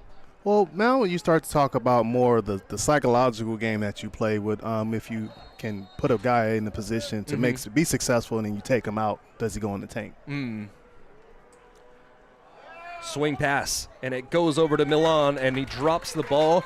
And honestly, the coverage was good there for Santa Rosa. Even if he was able to catch it, I don't know how many yards he would really get on the play. So instead, the drop ball will turn into a stoppage on the clock, and at the 13:44 mark, the opening possession of the second half will turn into a punt as Laney has to burn a timeout, and on top of that, they're going to have to punt it away. Yeah, coming out of a timeout, you would think that the offensive staff over there would try to be a little bit more creative in the type of play that they got in.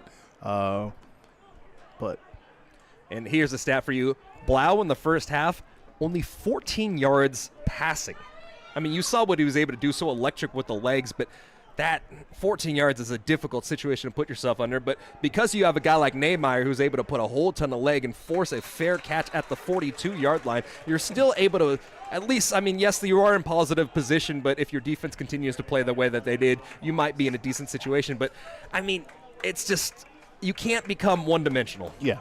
And that is an offense's worst nightmares, being one-dimensional. So the ability to run the ball has shown up for Laney, but just with no downfield threat to push the ball down, has kind of allowed Santa Rosa to just key in on the run game. And we've kind of seen that pick up as their successful stops of Laney, especially started here with the second half. Yeah, Blau ended up passing for 231 yards against Shasta and had that 55-yard long. But, yeah, I mean, just a really better defense here as the swing pass goes over to Scott as Scott finds the sideline past the 40-yard line, had his mouthpiece knocked out straight from his mouth as a big tackle was made by Demarius Hammonds, the safety.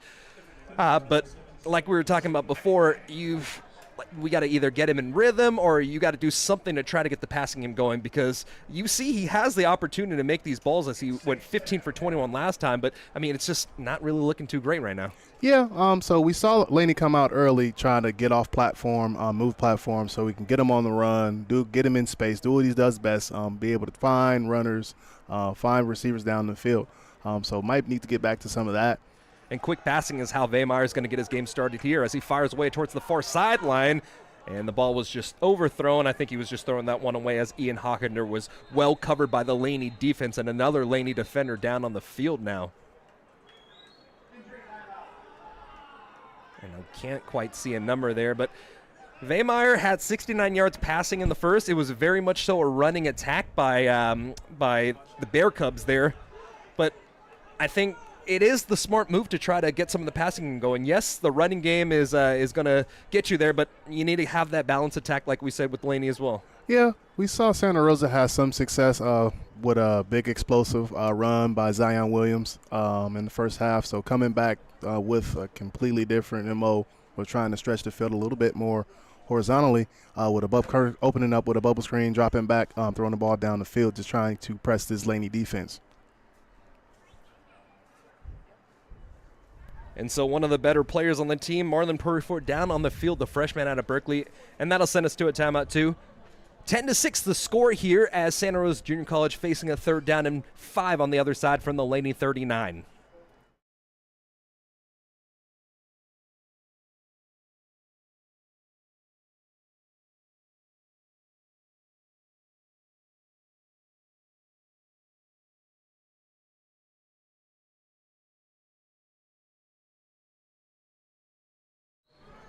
So as you can see from the camera here, as we pan back to the playing, Purfoy, Marlon, there's 2 Purfoys on the teams, but Marlon's able to get up under his own power and walk off the field.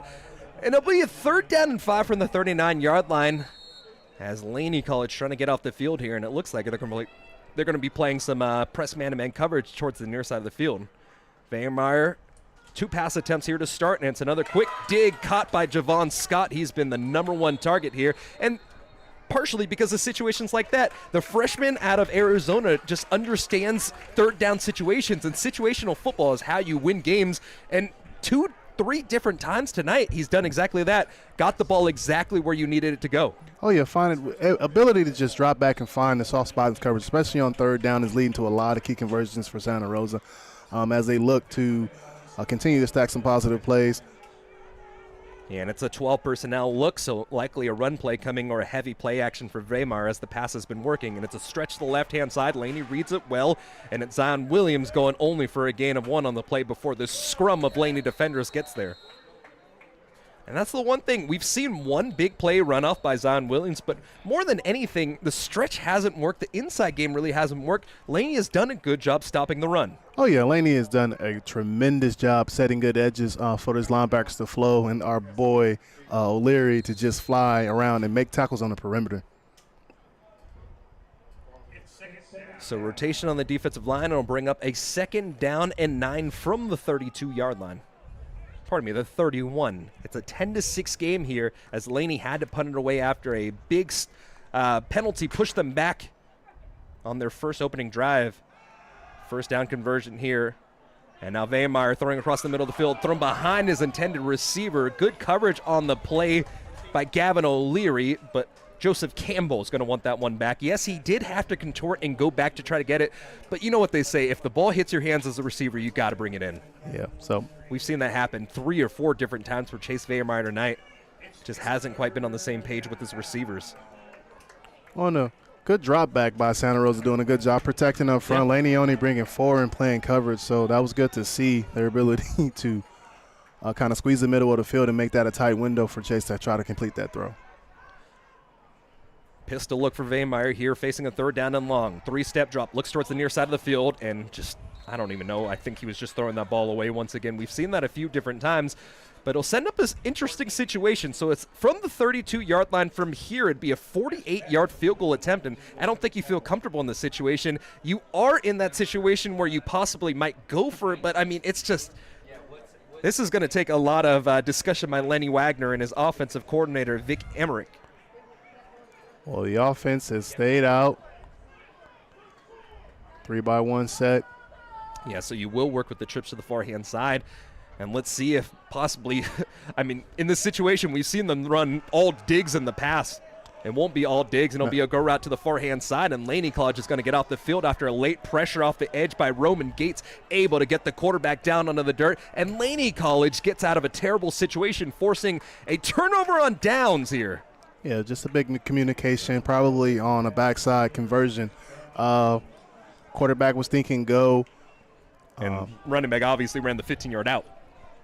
And Vehemeyer holding his core as he runs off the field there. So this is something that we'll have to monitor because Vehemeyer did start to find his groove in the passing game there. Dominic Feliciano, the sophomore out of Santa Rosa as well. So you do have a very tall traditional passing quarterback who started a few games for Santa Rosa last year back there. So you do have experience, but there'll be an interesting situation to monitor as we go forward. And now on the other side of the ball, let's see if Blau can get his passing game going or if the running game will finally get their start.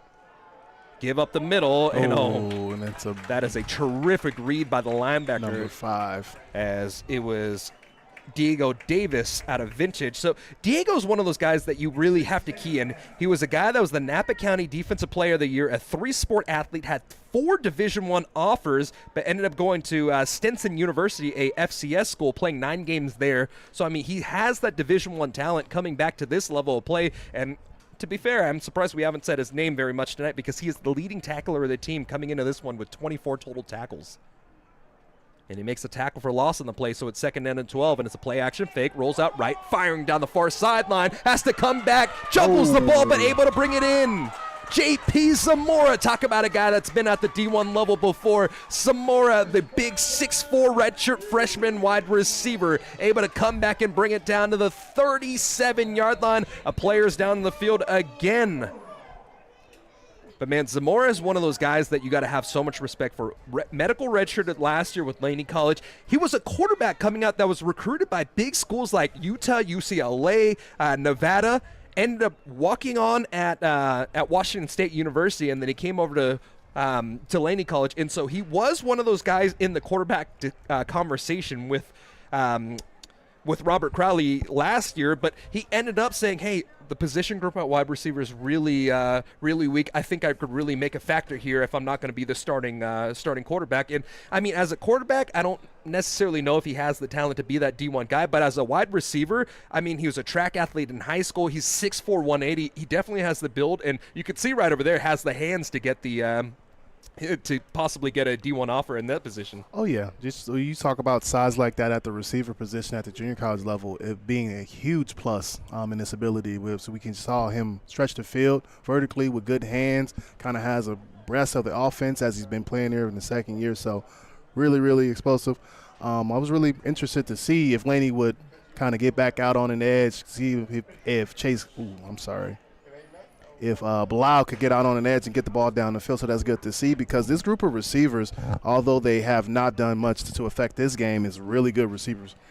We talk about Samaje Featherstone coming returner from last year. And an all-conference player. All-conference player. The freshman, Jerry Ruffin, being a dynamic in the fly game. And a bounce back from Davis as well, a tremendous athlete. Right. And you talk and add Cho Sanders to that conversation. We're looking at a really, really good group of receivers, and just interested to see how we can get John Beam works to get these guys the ball. And Zamora has been that deep threat for the Laney College offense. I mean, he only has 4 catches, but he's got 98 yards on the year, had 70 yards on 2 catches with the 55-yard long in the previous game against Shasta. So if you do throw a deep shot, throw it up to your big guy, right? Oh, yeah. And so it'll be a 2-back pistol look for Blau now. And we'll have an opportunity to see what this Laney offense is able to do, able to get out of their side of the field, and it'll be spotted down at the 37-yard line. Low snap, handled well. Give over to the back. And not much space to work again. A few different offensive linemen have gone down and came back into the game, so the front 5 of Laney is starting to just get beat up here.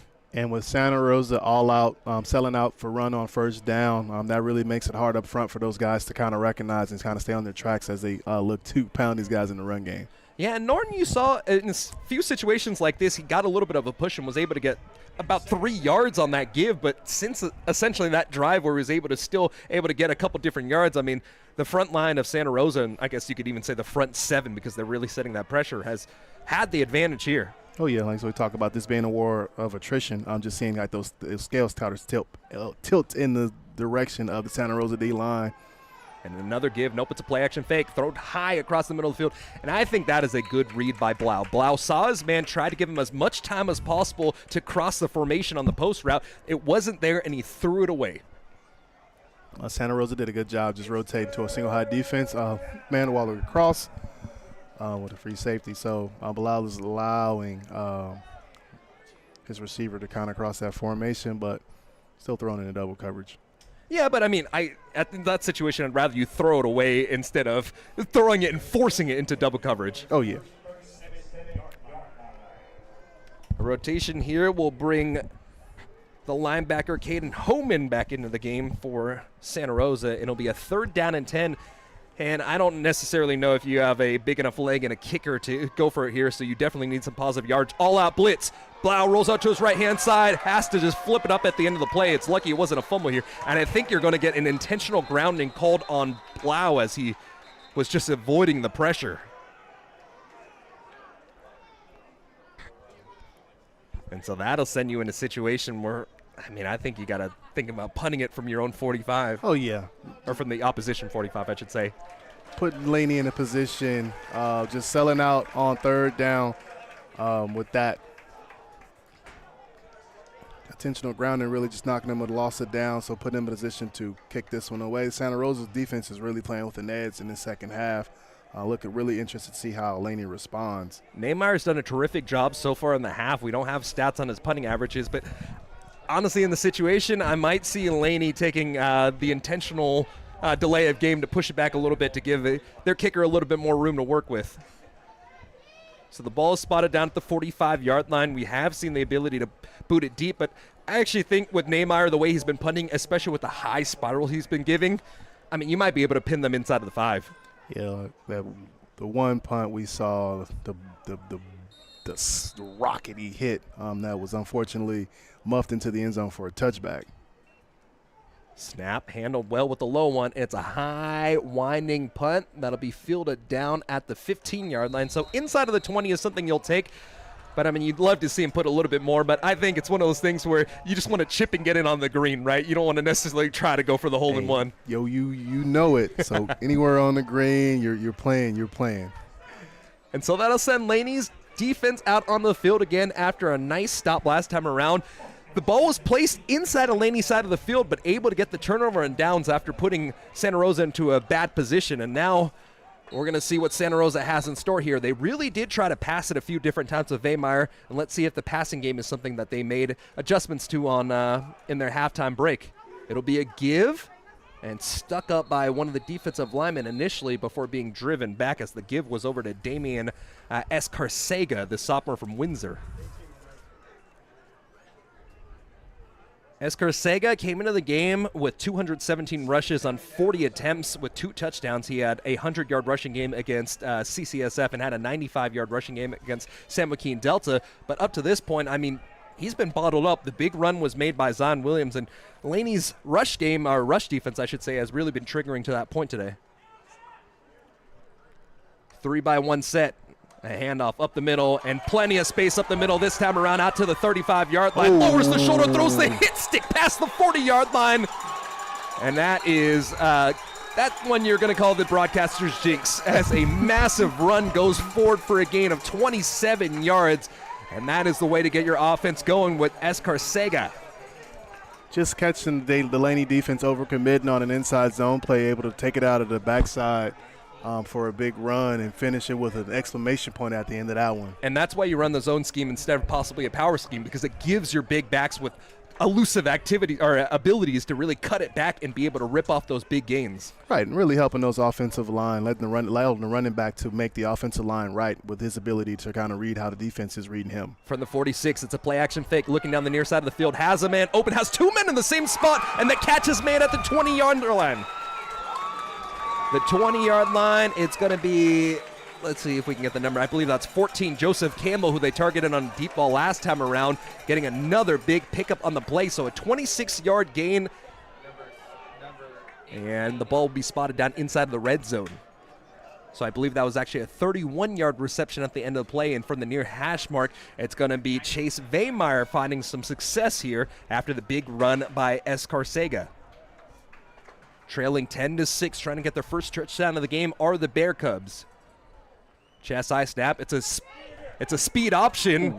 And Vaymeyer, man, just a huge hit at the end of the play. He faked the pitch, went up into the middle of the field, and he picks up a gain of 2 at the end of the play. And yes, you do want to get your option game going, but especially with Vaymeyer holding his ab at the end of the play and now taking a massive hit as he was walloped and almost did a 180 in the air. I mean, you want to save some hits on your quarterback, right? Right. We know that to be the teeth of the Laney defense, so putting Vaymeyer in that position is really allowing him to take more hits than you would like him to. And Vaymeyer will stay in the game, a tough runner up to this point. 2nd down and 7. It's a read option to give up the middle. Nowhere to go this time around as the teeth of the Laney defense only allow a gain of 1 on the play. The ball popped out at the end of the play as it was Roman Gates with it, but I believe the player was already down in that position. And now it's Damian Escarcega limping off the field, and he'll have to take a seat. Usually at the end of plays like that, especially as a running back, you get a little crunched up and your ankles get caught up in that situation. Oh, especially you got those defenders out there trying to rip the ball out and twisting and contorting your body in the kind of way that you don't want it to bend. So with that, it'll send us to a timeout. A few injuries here in the second half. At the 6:21 mark, Laney still has the advantage, 10-6, but it'll be an opportunity to try to get some points on the board for Santa Rosa Junior College on the other side of this break.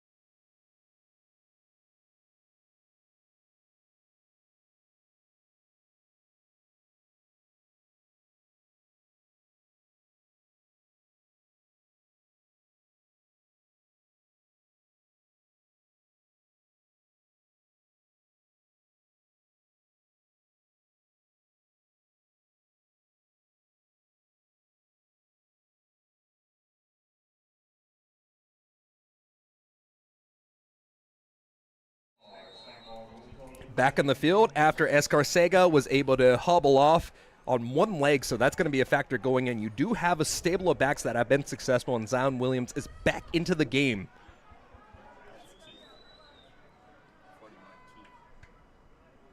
So it's actually going to be 41, Keith Golan. And it's a go route to the near-hand side, a fight for it, and the ball broken up at the end of the play. Good coverage by Laney College there as it was number 21 on the coverage, John Watts from James Logan High School. And I like that call by the official as well because he got his head turned around just enough at the end of the play where he was playing the ball. And, I mean, both players have an opportunity to come to it. Oh, yeah, I know DB coach Dante Marsh is going to be all over that one as a DB, allowing him to stay in phase, get his head around, and actually make a breakup. That's a good play to keep Santa Rosa out of the end zone. And so now Julian Valencia will come back out for his third attempt at a stoppage and play before then. A timeout instead. So it'll be 4th down and 8 on the other side of this break from the 13-yard line. A field goal opportunity likely coming back your direction here, as Laney College has the 10-6 advantage in the third quarter here.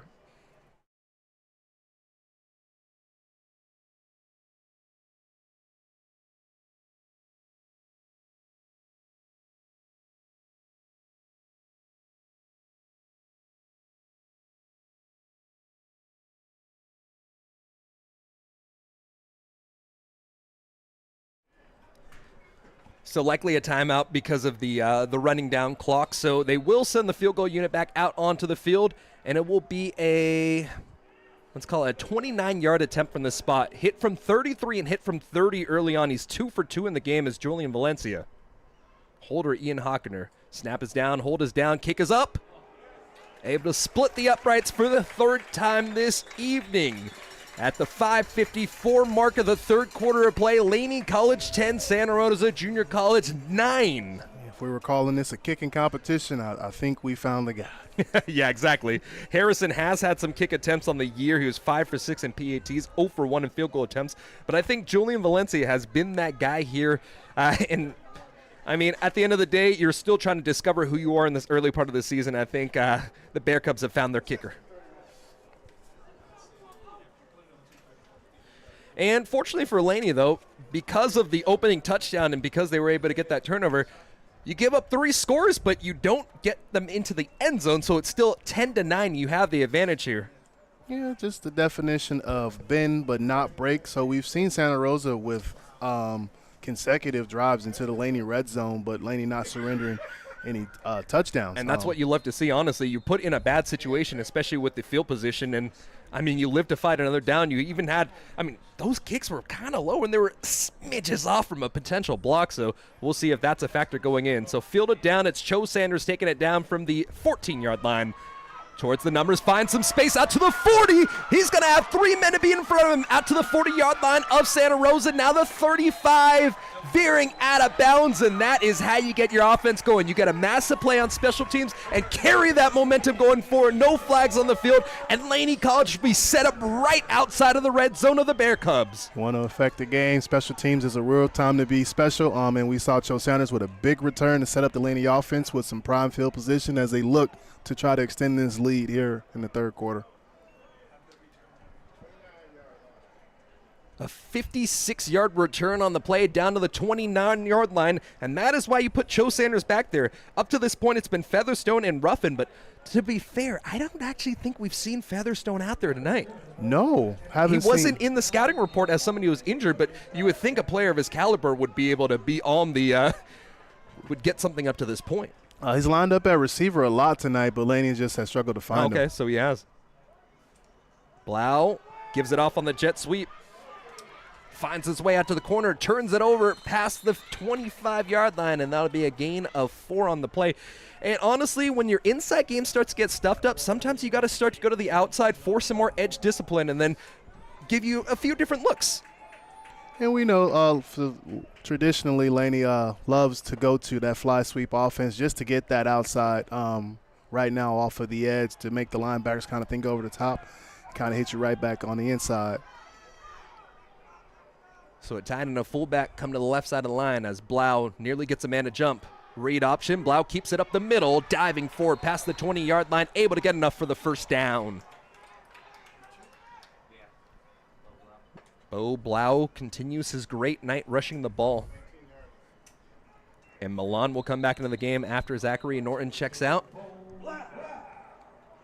And I think the officials are trying to figure things out right here. But yeah, like you said, or like I said before, you start out with the jet option, you go into the read option, and I mean, it sets up a bunch of different opportunities for your offense to even run triple option. But up to that point, you've seen it develop in college football a lot. You fake the jet sweep as your first option, and then you can either go speed off of that or read off of it. Yeah, and then we talk about also creating good angles up front to get people blocked.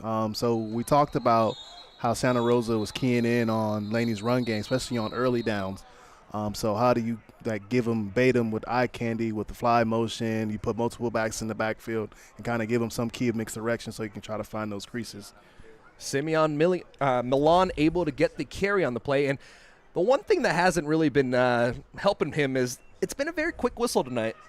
When there's a scrum on the field, the officials have called it dead, and Milan was really driving into that pile and could have possibly gotten an additional 3 yards on the play, but they'll stop it down after only a gain of 2. He would dot the pistol once more, 2-back pistol. Blau, another read option. Rosa to his right on the RPO, throws it into the flat at the 15-yard line, spins and is tackled down right at the spot. Only a gain of 2 on the play as the ball went out to the fullback, Jeremiah Caldwell. So we kind of go to a power roll look. Laney has had some success with early on in the game, just being able to get out, back to our favorite call from our John Gruden days. And it's 3rd down and 3. You are in field goal range, but at this point, you want a little bit more. Aside from your 2 opening possessions scoring, you really haven't had much success here offensively. I mean, real big opportunity here to at least understand that you could be playing with 2 down, so don't be surprised if you do see run here. And it will be a quarterback keeper up the middle once again, veering his way through the linebacking core, and that's Bo Blau putting his foot into the dirt, cutting it up, and getting the first down. Tackle was made by the safety, Silas Polo Gorgeous.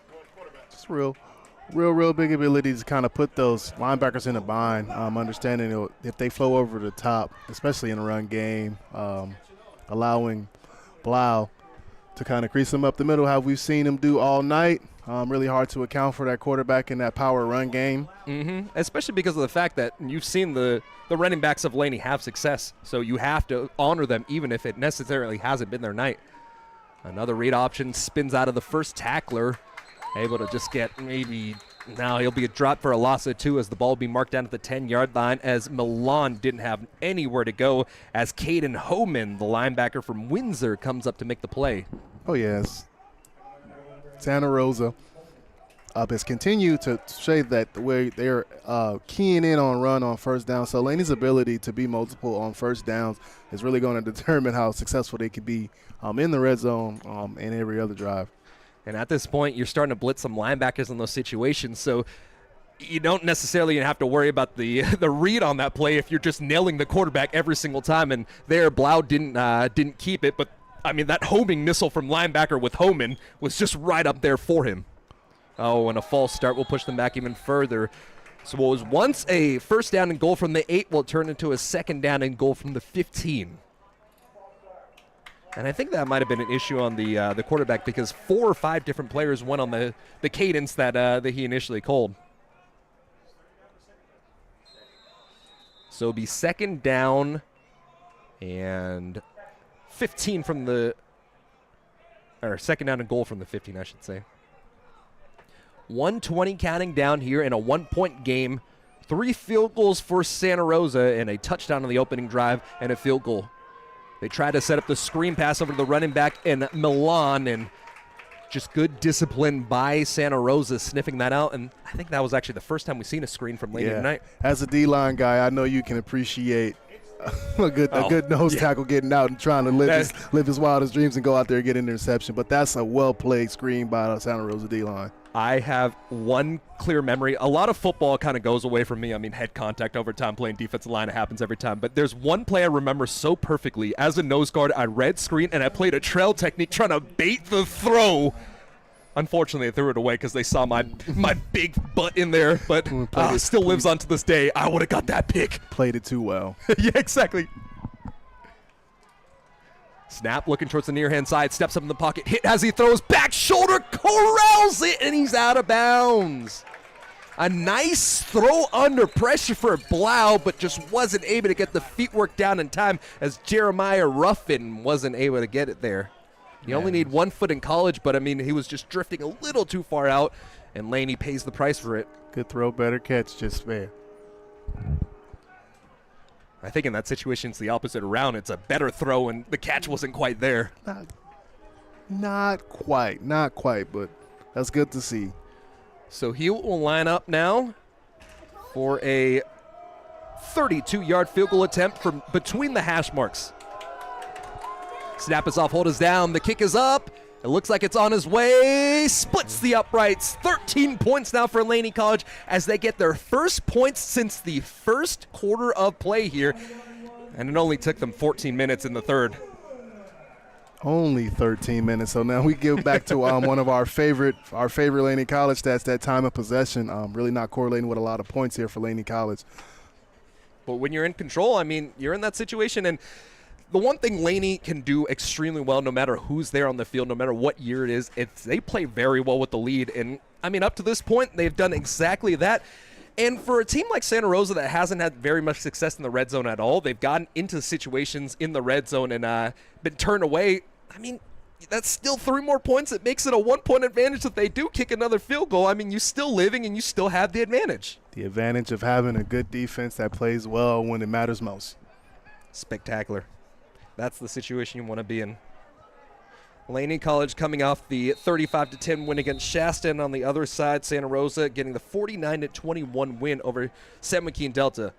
It was interesting in that one because the offense really struggled in the first quarter as they fell down 0-14, but since then they pitched a shutout, so they were looking to try to do something similar as they fell down 10-0, but the shutout finally broken here in the third quarter.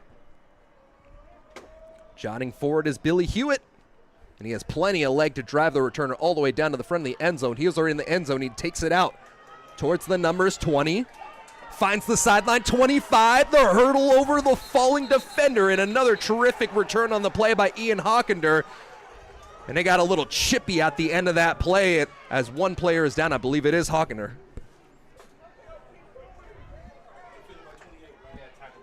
The tackle was made by number 28 on the play. And that was,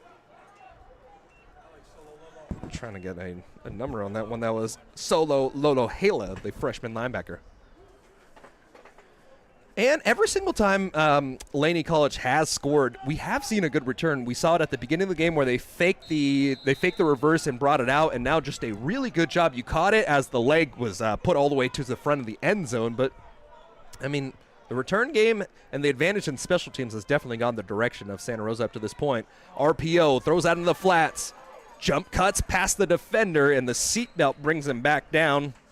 There's a nice play by Ian Hawkender, and the tackle made by Gavin O'Leary. Yeah, real play on the split flow action by Santa Rosa, trying to just conflict Laney's defense and make them sell out on the run, and flip that ball out to 12 in the flat. And I expect to see a lot more RPO coming from them because they've really found success when they are on the play action, when they are able to run the ball well. And, I mean, it's Weihmeyer who has had some success here passing the ball in the second half, but really that's where this offense flows the best. 2nd down and 5. Last play likely of the quarter. Fakes the screen, has his man, and is picked off at the 45-yard line. Taking it past the 35, avoids one defender as he has one blocker trying to block his way in front of him.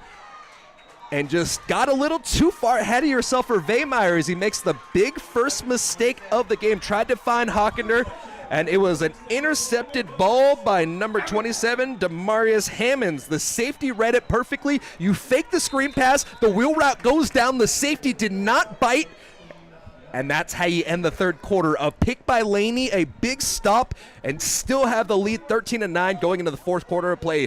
Throw your fours up. We got 15 more minutes of Laney College action coming up here at home.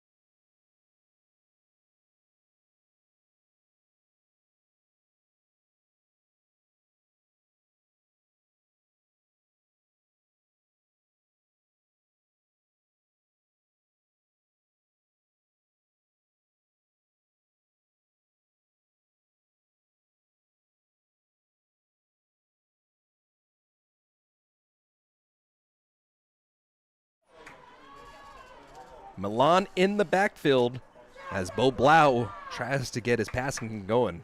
Play action fake, nearly has a fumble here as Blau just lowers his shoulder as he's tackled down by number 3, I believe, or I think it might have been 2, the safety making the tackle, Dante Antonini. But, I mean, yes, I like the fact that he's trying to wait till the last possible second for the read, but those are the situations where you possibly fumble when you just hold it into the belly of your running back for a little too long. Right. It's more high risk as the longer you kind of get into that mesh point and pull that thing, especially with somebody off the edge coming at you as fast as they can.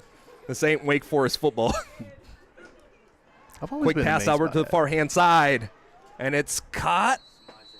And it's Samaje Featherstone on his first reception of the night. And let's see if that's able to get him going here, as he's really been held off the board, making it a 3rd down and intermediate past the 50. It'll be marked down from the 49. Yeah, but just finishing up that Wake Forest point, that is the most interesting offense in the league, or in college football. It's just the slowest read options you'll ever see, and I just don't understand how you get how you don't have your offensive lineman jumping off and getting a legal man downfield in that situation. I've always been intrigued by it. It's like the greatest combination of like that Le'Veon Bell style of just really patient running.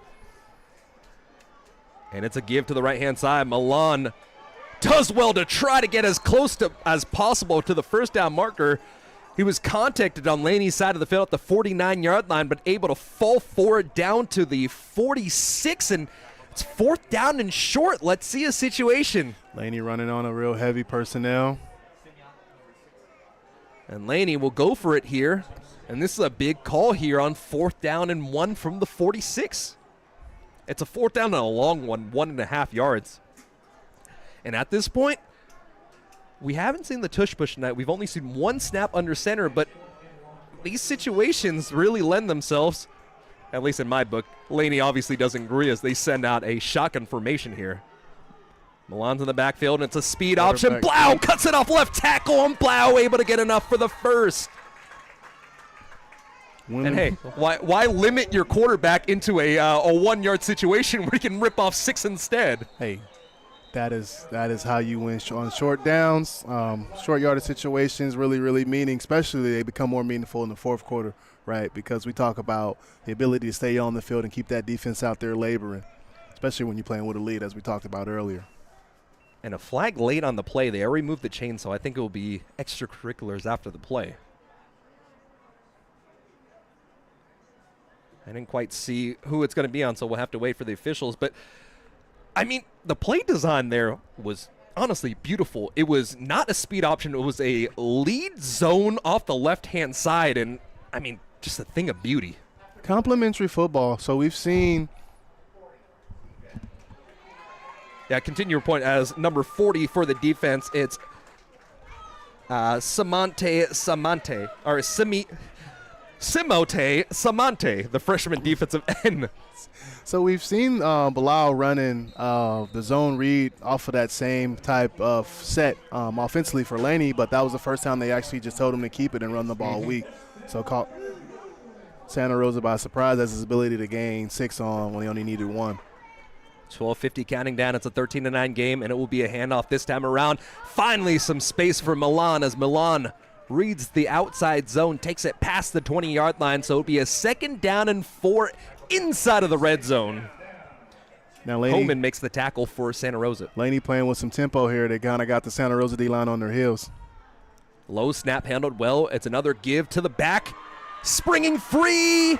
And Milan does such a good job not going down on first contact. Runs over the defender, gets the first down to the 9-yard line.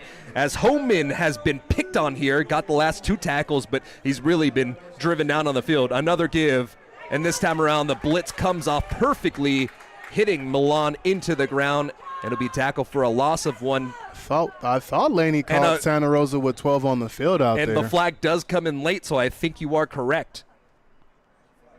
Santa Rosa likely with an extra player on the field. Just Laney turning the tempo up on Santa Rosa, not allowing them to get subs on the field and just continuing to just bash them. Yeah, and that's the really hard thing to do.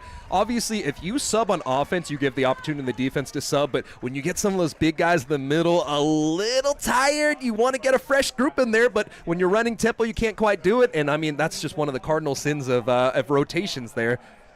After what would have been a loss of 1 on the play will turn into a first down and goal from the 5. And I expect to see a lot more Blau in this situation. Blau and Milan, I mean, just 2 of your best runners on the team in the backfield. Under 12 minutes to play here in this 4th quarter. An opportunity to try to get in the end zone from the 5-yard line. 2-back pistol, another give, right-hand side, digs through the line and gets into the end zone. Simeon Milan. Just once again, Laney going back to the well of putting that ball right in between behind their big fullback. Punching it in for a late score here to stretch this lead. First touchdown of the year for the previous all-conference running back. And Milan has been essentially on a pitch count up to this point, but Laney College, they're letting it go tonight.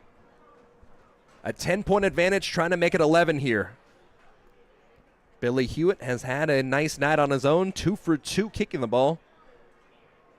And a high snap handle well will turn into an extra point. Crosses the T on the PAT, and Laney College leads 20-9 here in the 4th quarter with 11:49 counting down. Taking a break here, back on the other side.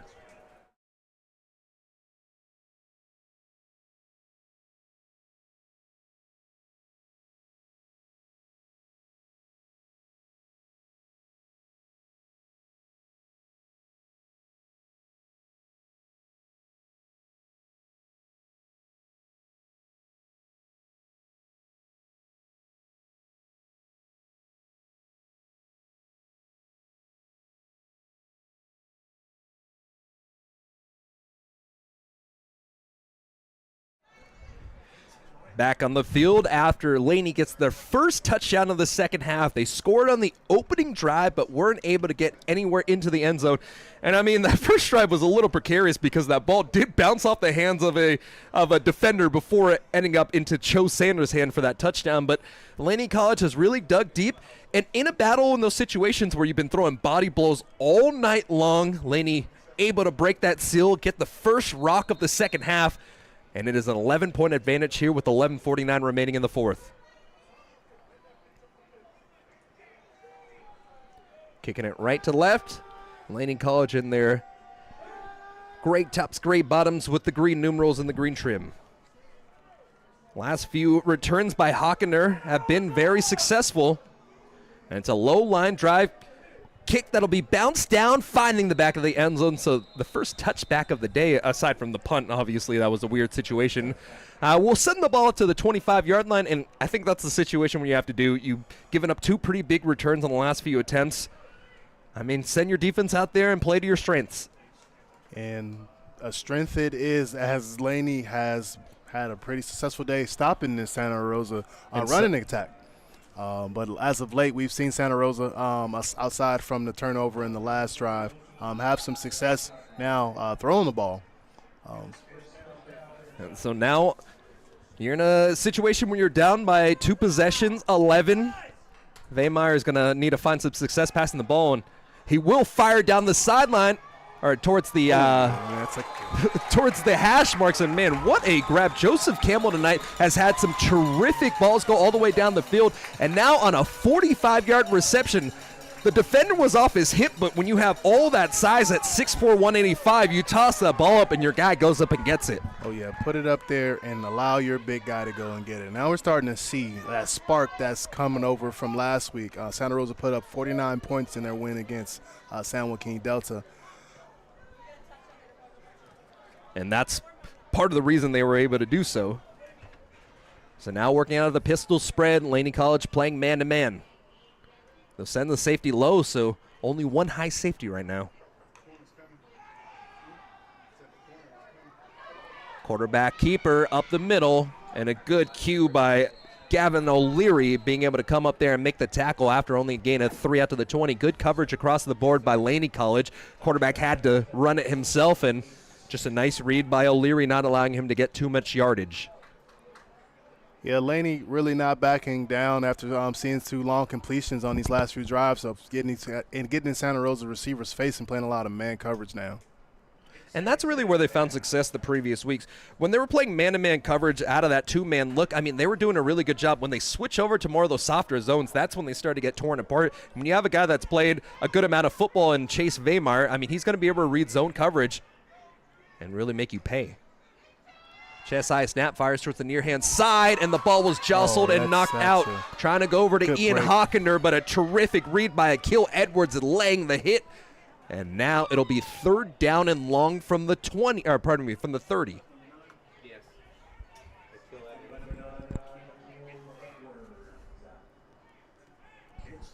Just really muscled that ball out. He was a little late on the coverage as he came in, but I mean, it doesn't matter. If you come in and lay that type of hit, you'll live with it. You show up late with bad intentions and good things might happen in this game. I love that. 3rd down and long, possibly 4 down situations here as you trail 20-19. I mean, if you do kick that field goal, it'll be an 8-point game, so you're in that situation. But Laney showing the blitz here. They will send the blitz. All-out blitz. Has to throw it off his back foot. Contact here, and it still finds a way to bring it in. The receiver stepped out of bounds. The hat is off of the official, and they will say he stepped out of bounds before able to reestablish himself inbounds. A terrific grab on the sideline by Ian Hockender, but that one will be all for naught. Laney kind of putting the Santa Rosa offense into a bad position there as they settle out with 0 blitz. So it looked as if the conversation these officials are having is did he reestablish I don't think you reestablish yourself because the official was taking his hat off as you already come back in. So I think just a good enough job using the sideline as the extra defender. And in my opinion, I think that is going to be an incomplete pass. It'll be 4th down after they decide what goes down on the field, and the offense looks to stay on the field. And exactly like I was thinking about, the umpire just told us the receiver wasn't able to get himself back in bounds in time to make that catch. I mean, a terrific attempt on the sideline, and I mean, Weimar just throwing that ball into a position where only his player could get to it, and the 0 blitz. And, yeah, to have the pressure that he had in his face and still get that throw off was pretty impressive. Just unfortunate that it was a step out of bounds still. 3 receivers to the near side of the field, working out of the trips, out of the gun for Weimar on a 4th down and long. 4th and 8 from the 30. Weimar is going to make a check on the play. Late blitz comes. Weimar doesn't see it. Throws it up late at the end of the play, but his wide receiver wasn't able to find the ball in the air. Joseph Campbell was out there at the 10-yard line, but the pressure came. Weimar threw it out there at a second time this evening. Laney College able to get off the field on a stoppage and a turnover on downs.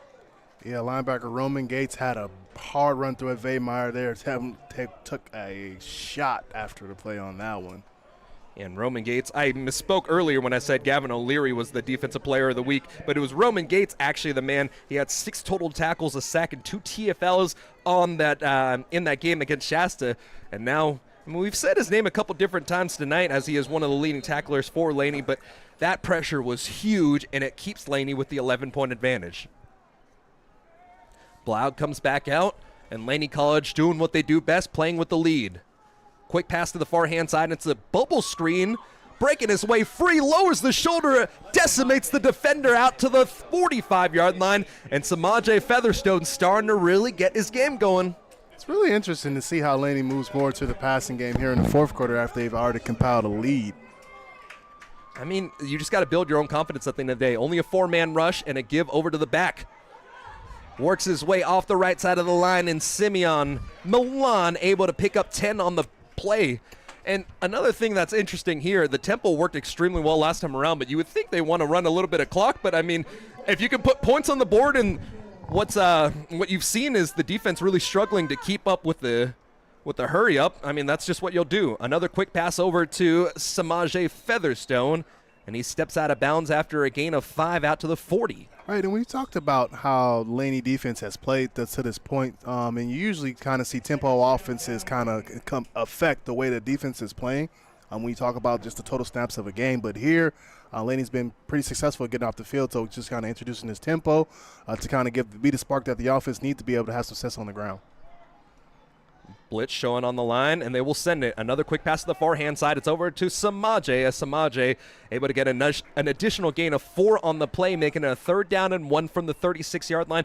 And I think this is a great job by Coach Hag, really starting to simplify the offense for your quarterback, get him in rhythm, and it's quick, easy reads. It's, hey, do you see off coverage? Okay, if you see off coverage, throw it over to your best receiver to the far-hand side and let him do his work.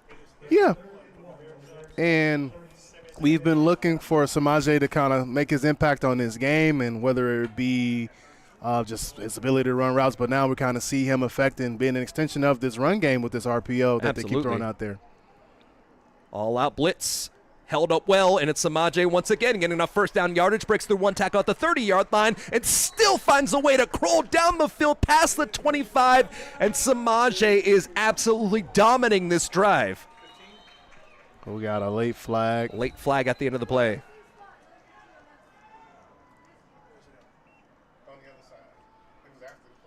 It was after the play, so for both teams that have been very disciplined up to this point in the year, I mean, just uncharacteristic calls.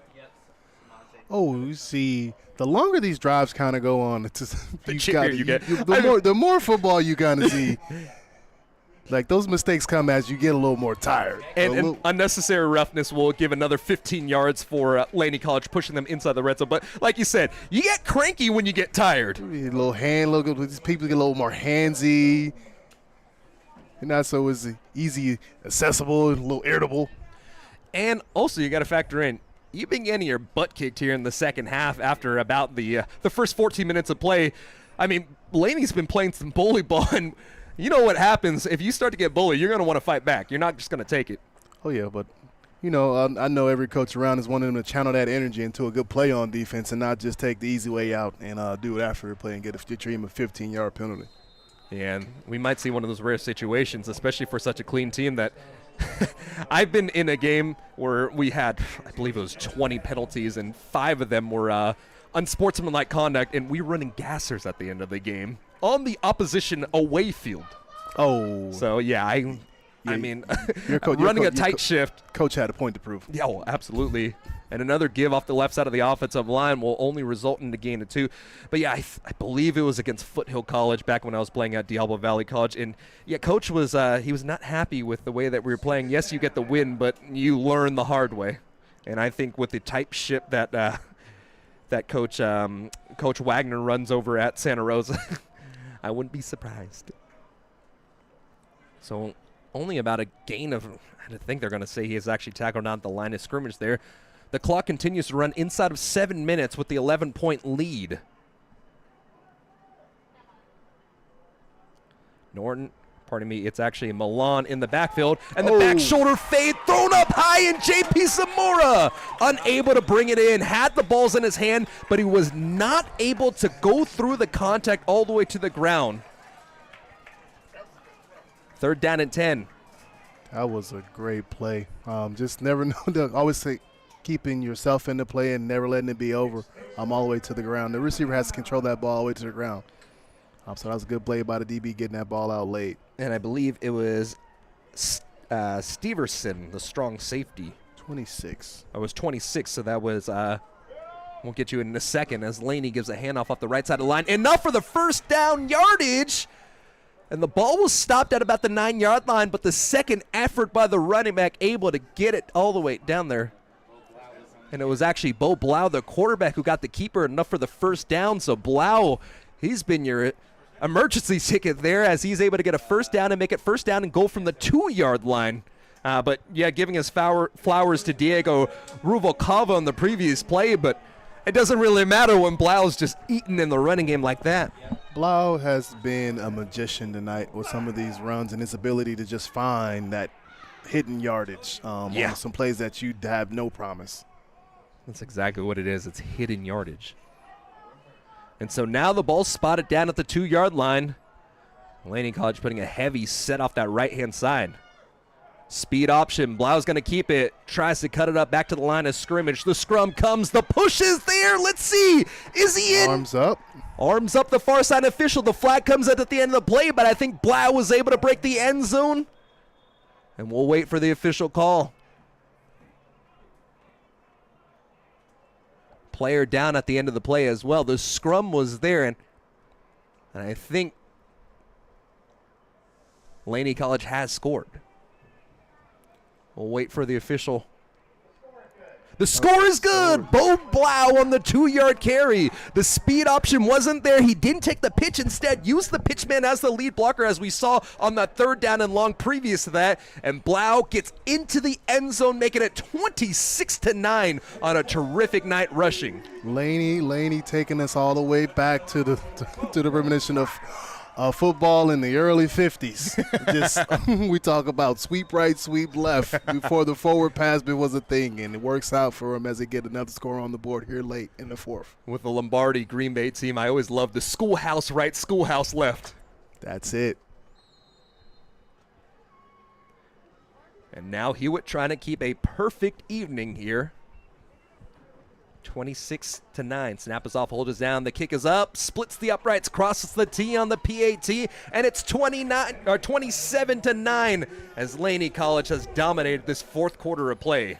Yeah, that offensive line has really came with a vengeance in this 4th quarter, leaving their mark on this game as they continue to just take it to the Santa Rosa defense and kind of finding a lot more creases than they were able in the first half.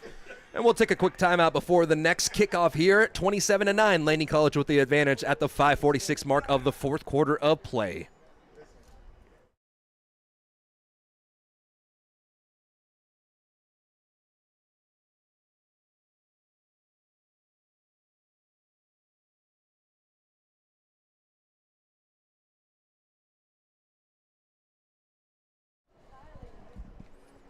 Kicking off right to left for, I believe this is the 3rd time this second half. And after the play, it was an unsportsmanlike called on Laney College. So scoot them back all the way down to the 20. So an opportunity for possibly a good return, or at a minimum, some pretty good field goal, field position for Santa Rosa here as they try to dig back from an 18-point hole. Which is really needed with not a lot of time left in this game for Santa Rosa to try to create a spark on offense. So with them kicking off from the 20 is going to put them in some field position to try to get a score up quick and fast so they can try to get the ball back. Hands are up, and Hewitt looking to boot it away right to left. Scott and Hawken are the deep men for Santa Rosa. A low-angled kick will bounce down at the 20, be fielded down at the 11-yard line. They're going to play that reverse again. A fake reverse. The handoff is not given off as Hawkener able to bring it out to the 30-yard line. Spins out of one tackle, stays in bounds at the sideline. And then the Laney Eagles flock over to him at the 31-yard line. So the ball was fielded on the 15, so a 16-yard return after that that fake again. And, I mean, Laney's done a pretty good job both times not biting on the fake completely and limiting a possibly terrible situation to only essentially a +6 compared to if it was a touchback. Right. I'm looking at more interested in the fact that he ran probably 60 yards for a 15-yard return on those reverses. And when he's been one of those guys that's gotten quite a few targets tonight, fatigue starts to play a factor late in this one. Especially when you're trying to get back in it. Zion Williams will line up back there as Carcega hasn't been seen since limping off the field with the ankle injury. Weihmeyer will have to show off what his arm can do, trailing by 18 with 5:34 remaining. Looks towards the near-hand side. Pressure starts to come. He's going to run out the pocket, and the defensive lineman read that perfectly, coming back to make the tackle for only a gain of 2 on the play, and it looks like the big boy inside, number 46, Mateus Alega, out of Hawaii, able to make the play.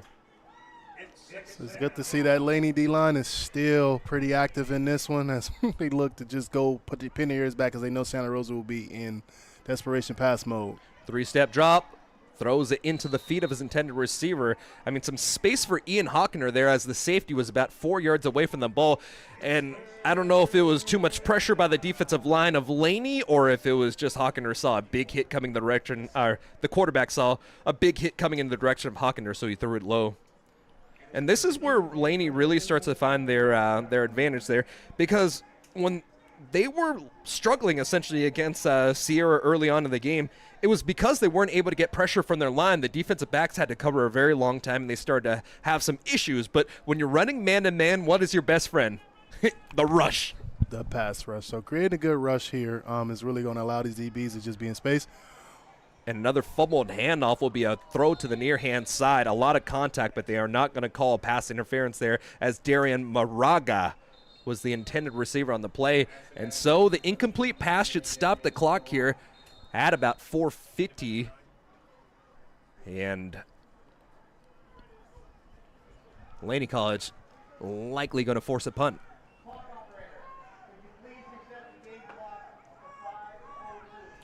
So 5:03 will be the time reset after the incomplete pass.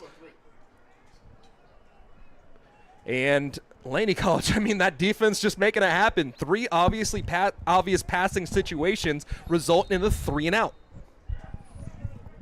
It's really good to see that this Laney secondary is still staying active in this one, being able to play man coverage as we get later in this game. And running into the kicker or roughing the kicker at the end of the play will result as Laney College fumbles the ball out to the 10-yard line on the muff punt, reversing the field, but this will be all for naught as Jerry Ruffin will spend a lot of energy going to the forehand side out to the 25-yard line. And nice return on the play as another flag comes in at the end of the play. And this will be an interesting situation here. So depending on what that second flag is, we might see offsetting penalties if one flag is on Santa Rosa and one flag is on Laney. Obviously, the roughing the kicker is going to be a really difficult situation, but the flag is moved down to the 35-yard line, and let's look for the zebras to talk. Of an illegal block in the back. Or a hold. Or a hold. So we might see this one be a big march. Regardless, I think you take the 15-yard roughing the kicker and end up getting a first down, but still interesting to see.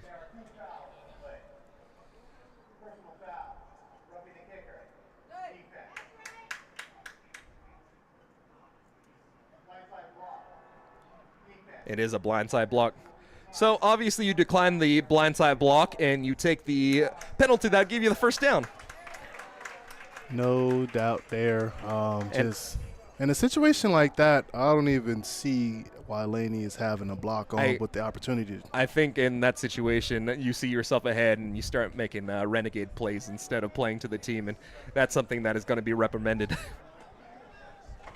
Yeah, somebody's going to get a good talking to down there on the sideline. And so after the penalty, it'd be a 15-yard gain, moving the ball out to the 48-yard line. So on a drive that was a 2 yards gain, 3 and out. Now it's giving some more life to Vemeyer. Vemeyer working out of the pistol spread once more. Slow snap, able to corral it. Throws down the near-hand side, and it's intercepted along the sideline. Laney said, I'll take it back right away as Akil Edwards runs the route for the receiver, gets the interception at the 35-yard line. And hey, what a teammate. Get your guy out of trouble. Get the interception. What a great teammate. Run after he finished his 400-meter dash, ends up at the sideline and celebrate with his teammates. But yeah, that's how you get your boys back and get them off the field. And so Laney College, after all the commotion, will have the ball back on the second interception thrown by Chase Vemeyer tonight. The first one was a terrific read by the safety over the top, cutting off that wheel route, getting the interception. And not a wheel route, but on the out-cutting route, just a really nice job by Akil Edwards coming up, undercutting it, and getting the interception, or I guess overcutting it in that situation. It was a little deep, so we saw him trying to complete the deep out. This is a really hard throw. That's about a 40-yard throw. Especially from that position when you're closer. The ball was spotted in between the hash, but you're closer to the far sideline, and then you're making that really hard throw. And so another penalty will be placed on top of it. And I believe that will move the ball back to the 30-yard line. But at this point, you'll take it. 27-9 here with 4:36 remaining. I think this team has really found their identity, and it's just as a physical running team.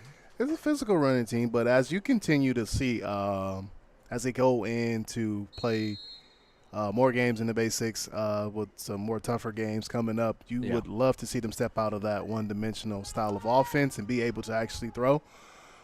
As the give is over to the back, working down the sideline, top of the numbers to the 45-yard line, and terrific heads-up play there as, I mean, that's all the experience of Simeon Milan there, slid down at the 49-yard line to keep that clock running.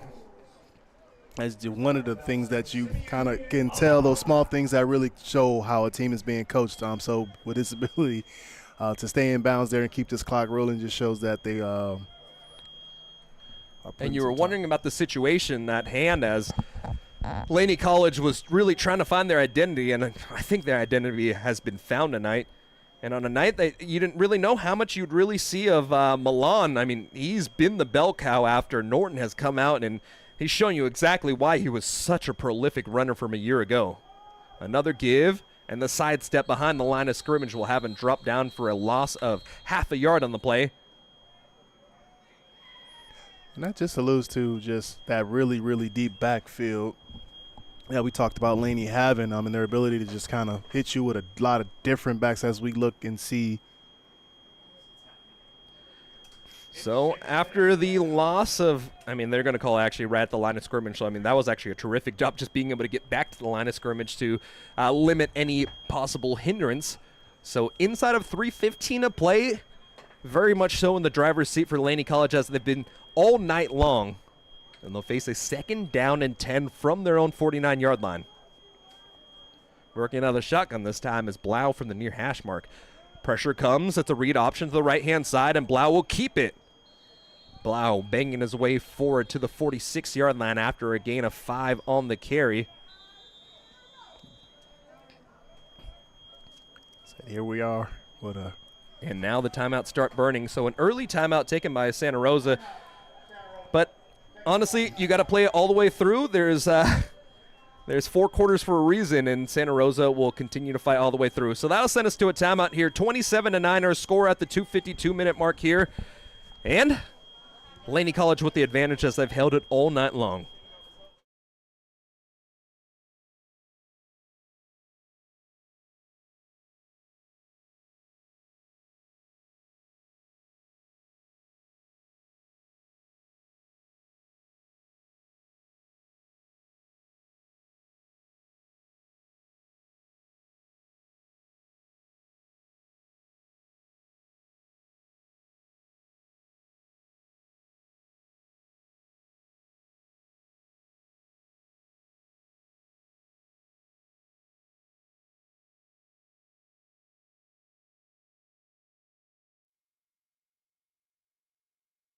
Third and 5 on the field, so 2 opportunities to stop the clock here for Santa Rosa as they have 1 timeout left, and you, of course, have the 2-minute timeout.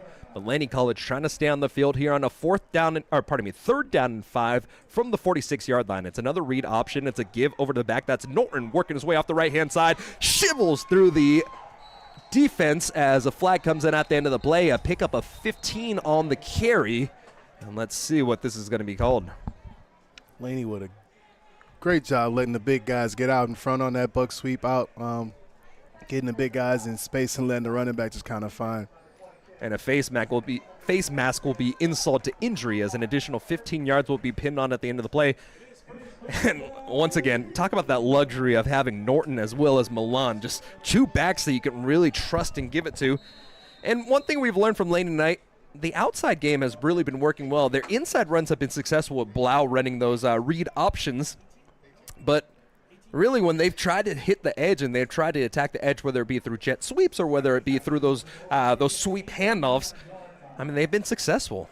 Yeah, Laney attacks a defense in a lot of different ways, especially in the run game with different styles of run. So you talk about your gap schemes, your zone schemes, and your misdirection. And when you kind of pair all those things together, it kind of creates a total run game.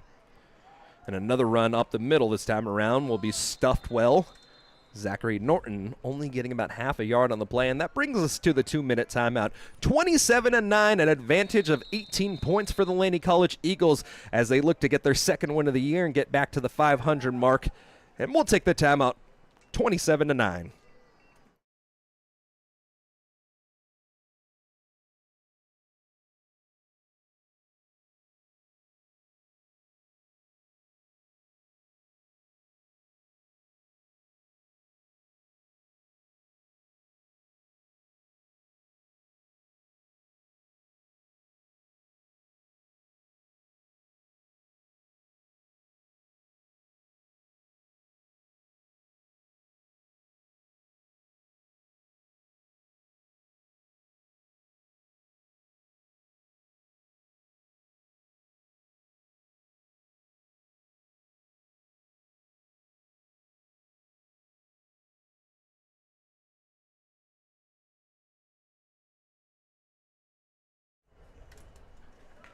Back here after the 2-minute timeout as we try to see the schedule above.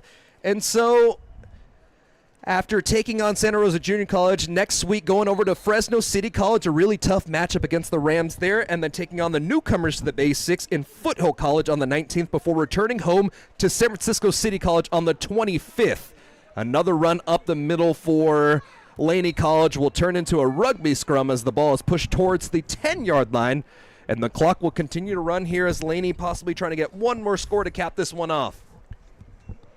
So Laney looking to kind of make a mark on this new Bay 6 with Foothill being a new addition of a really good football team, I think, who's only lost probably less than 4 or 5 games over the course of the last 3 years. Yeah, Foothill College in the lower division of the 3C2A has been a terrific team, and once upon a time they were up in this up division, so, I mean, just a good job of the coaching staff really turning them around, and I believe they were undefeated last year, if I'm not mistaken. So Foothill's been a good addition, but they've shown some moments of success and some moments of still growing back into the Basics Conference here. And the handoff over to back up the middle. Enough for the first down. Needed to, got exactly that. And so that'll keep the clock running. And Laney will, I mean, at this point, you could try to run another a run, but at this point, you could take the knee as well. Let's see what Coach Hag has in store. Yeah, with only less than a minute left in this game. And so at this point, I don't think padding the stats is going to help you. I think Laney's going to do the gentleman move and take the knee. Lining up in victory formation. Let's go. And so we got stats coming your direction here. First downs were 22-11, so a full turnaround, doubling up the opposition. Laney College ends the night with 180 yards rushing to the 91 of their passing game. Passing, they were at 10 for 21, so it's definitely something that you want to try to fix up in that situation. But when you're in a situation where you can rip off 180 yards rushing and you can get a bunch of different people involved, you're going to take that one. On the other side, for the visitors in Santa Rosa Junior College, 168 yards passing to the 76 yards, only the 11 first down, and holding Weimar to 15 for 34 with 2 interceptions. Just a terrific job on defense. And this team has really had to find their identity in this game. Obviously, the rushing game showed to find some success, but the defense has really had to dig deep, play as a single unit, because essentially in the games where they've lost, it's been situations where players might have been playing some renegade ball or in situations like that. And then, I mean, really the team played well together. The communication was on point, and they really blanked Santa Rosa off the board, or out of the end zone, I should say. Yeah, and that's always a good sign, is a team's ability to keep another team out of the end zone. So Laney being doing really well in that regard, heading into what is going to be probably the teeth of their real schedule, really having a win kind of help them stacking consecutive wins, kind of galvanizing that defense, kind of giving them that identity of what they want to do there. Offensively, just being able to just get those reps underneath that offensive line and be more physical in the run game, get another week of practice under them, and be able to shore up and get some more out of their quarterback in the passing game. And we can look up and this team could be rolling. And so Blau finishes his night 89 yards on the ground, 86 yards passing. So he outdoes himself through air yardage with his running game. The second leading rusher for the Laney College Eagles will be Milan, coming back in with 56 yards. The leader in terms of pass yardage will actually turn into Samaje Featherstone, as he was getting some of those out balls in the hurry up late in the fourth quarter. He'll finish the night with 42 yards, and then JP Zamora on that really big reception will finish this night with 33. In terms of tackles, I mean, the man we've been calling his name all night long, Gavin O'Leary, finishes this night with with double-digit tackles. He's got 10 on the night, and then second on that list was the other safety, Darius Hammond. So, I mean, honestly, you don't necessarily love your leading tacklers being safeties, but the way they played it and the aggressiveness of which they played it, they weren't getting tackles on last-ditch efforts and breaking through the line. They were getting tackles because they were triggering and getting into the box to make the plays, not have the play come to them. Oh, and that's usually a sign whether you're giving up too many yards or your D-line is playing really well. Yeah. And I think that is, it was the latter in that case, as we saw the Laney D-line causing havoc in the Santa Rosa backfield all night, pushing a lot of runs to stretch to the perimeter, and those safeties just being there to trigger able and make those tackles. So we will be taking a break for a couple of weeks, and Laney College will have us back here for another call on the 25th, as Laney College will take on the Rams of City College of San Francisco. So until next time, it's been a terrific game as the Laney College Eagles win 27-9 over Santa Rosa Junior College, doing a terrific job holding them out of the end zone. So for Eddie Hurd, my name's Max Acares. We've had such a fun night tonight with you guys, and we hope that you join us on the 25th here. And until next time, fly, Eagles, fly. Fly, Eagles, fly.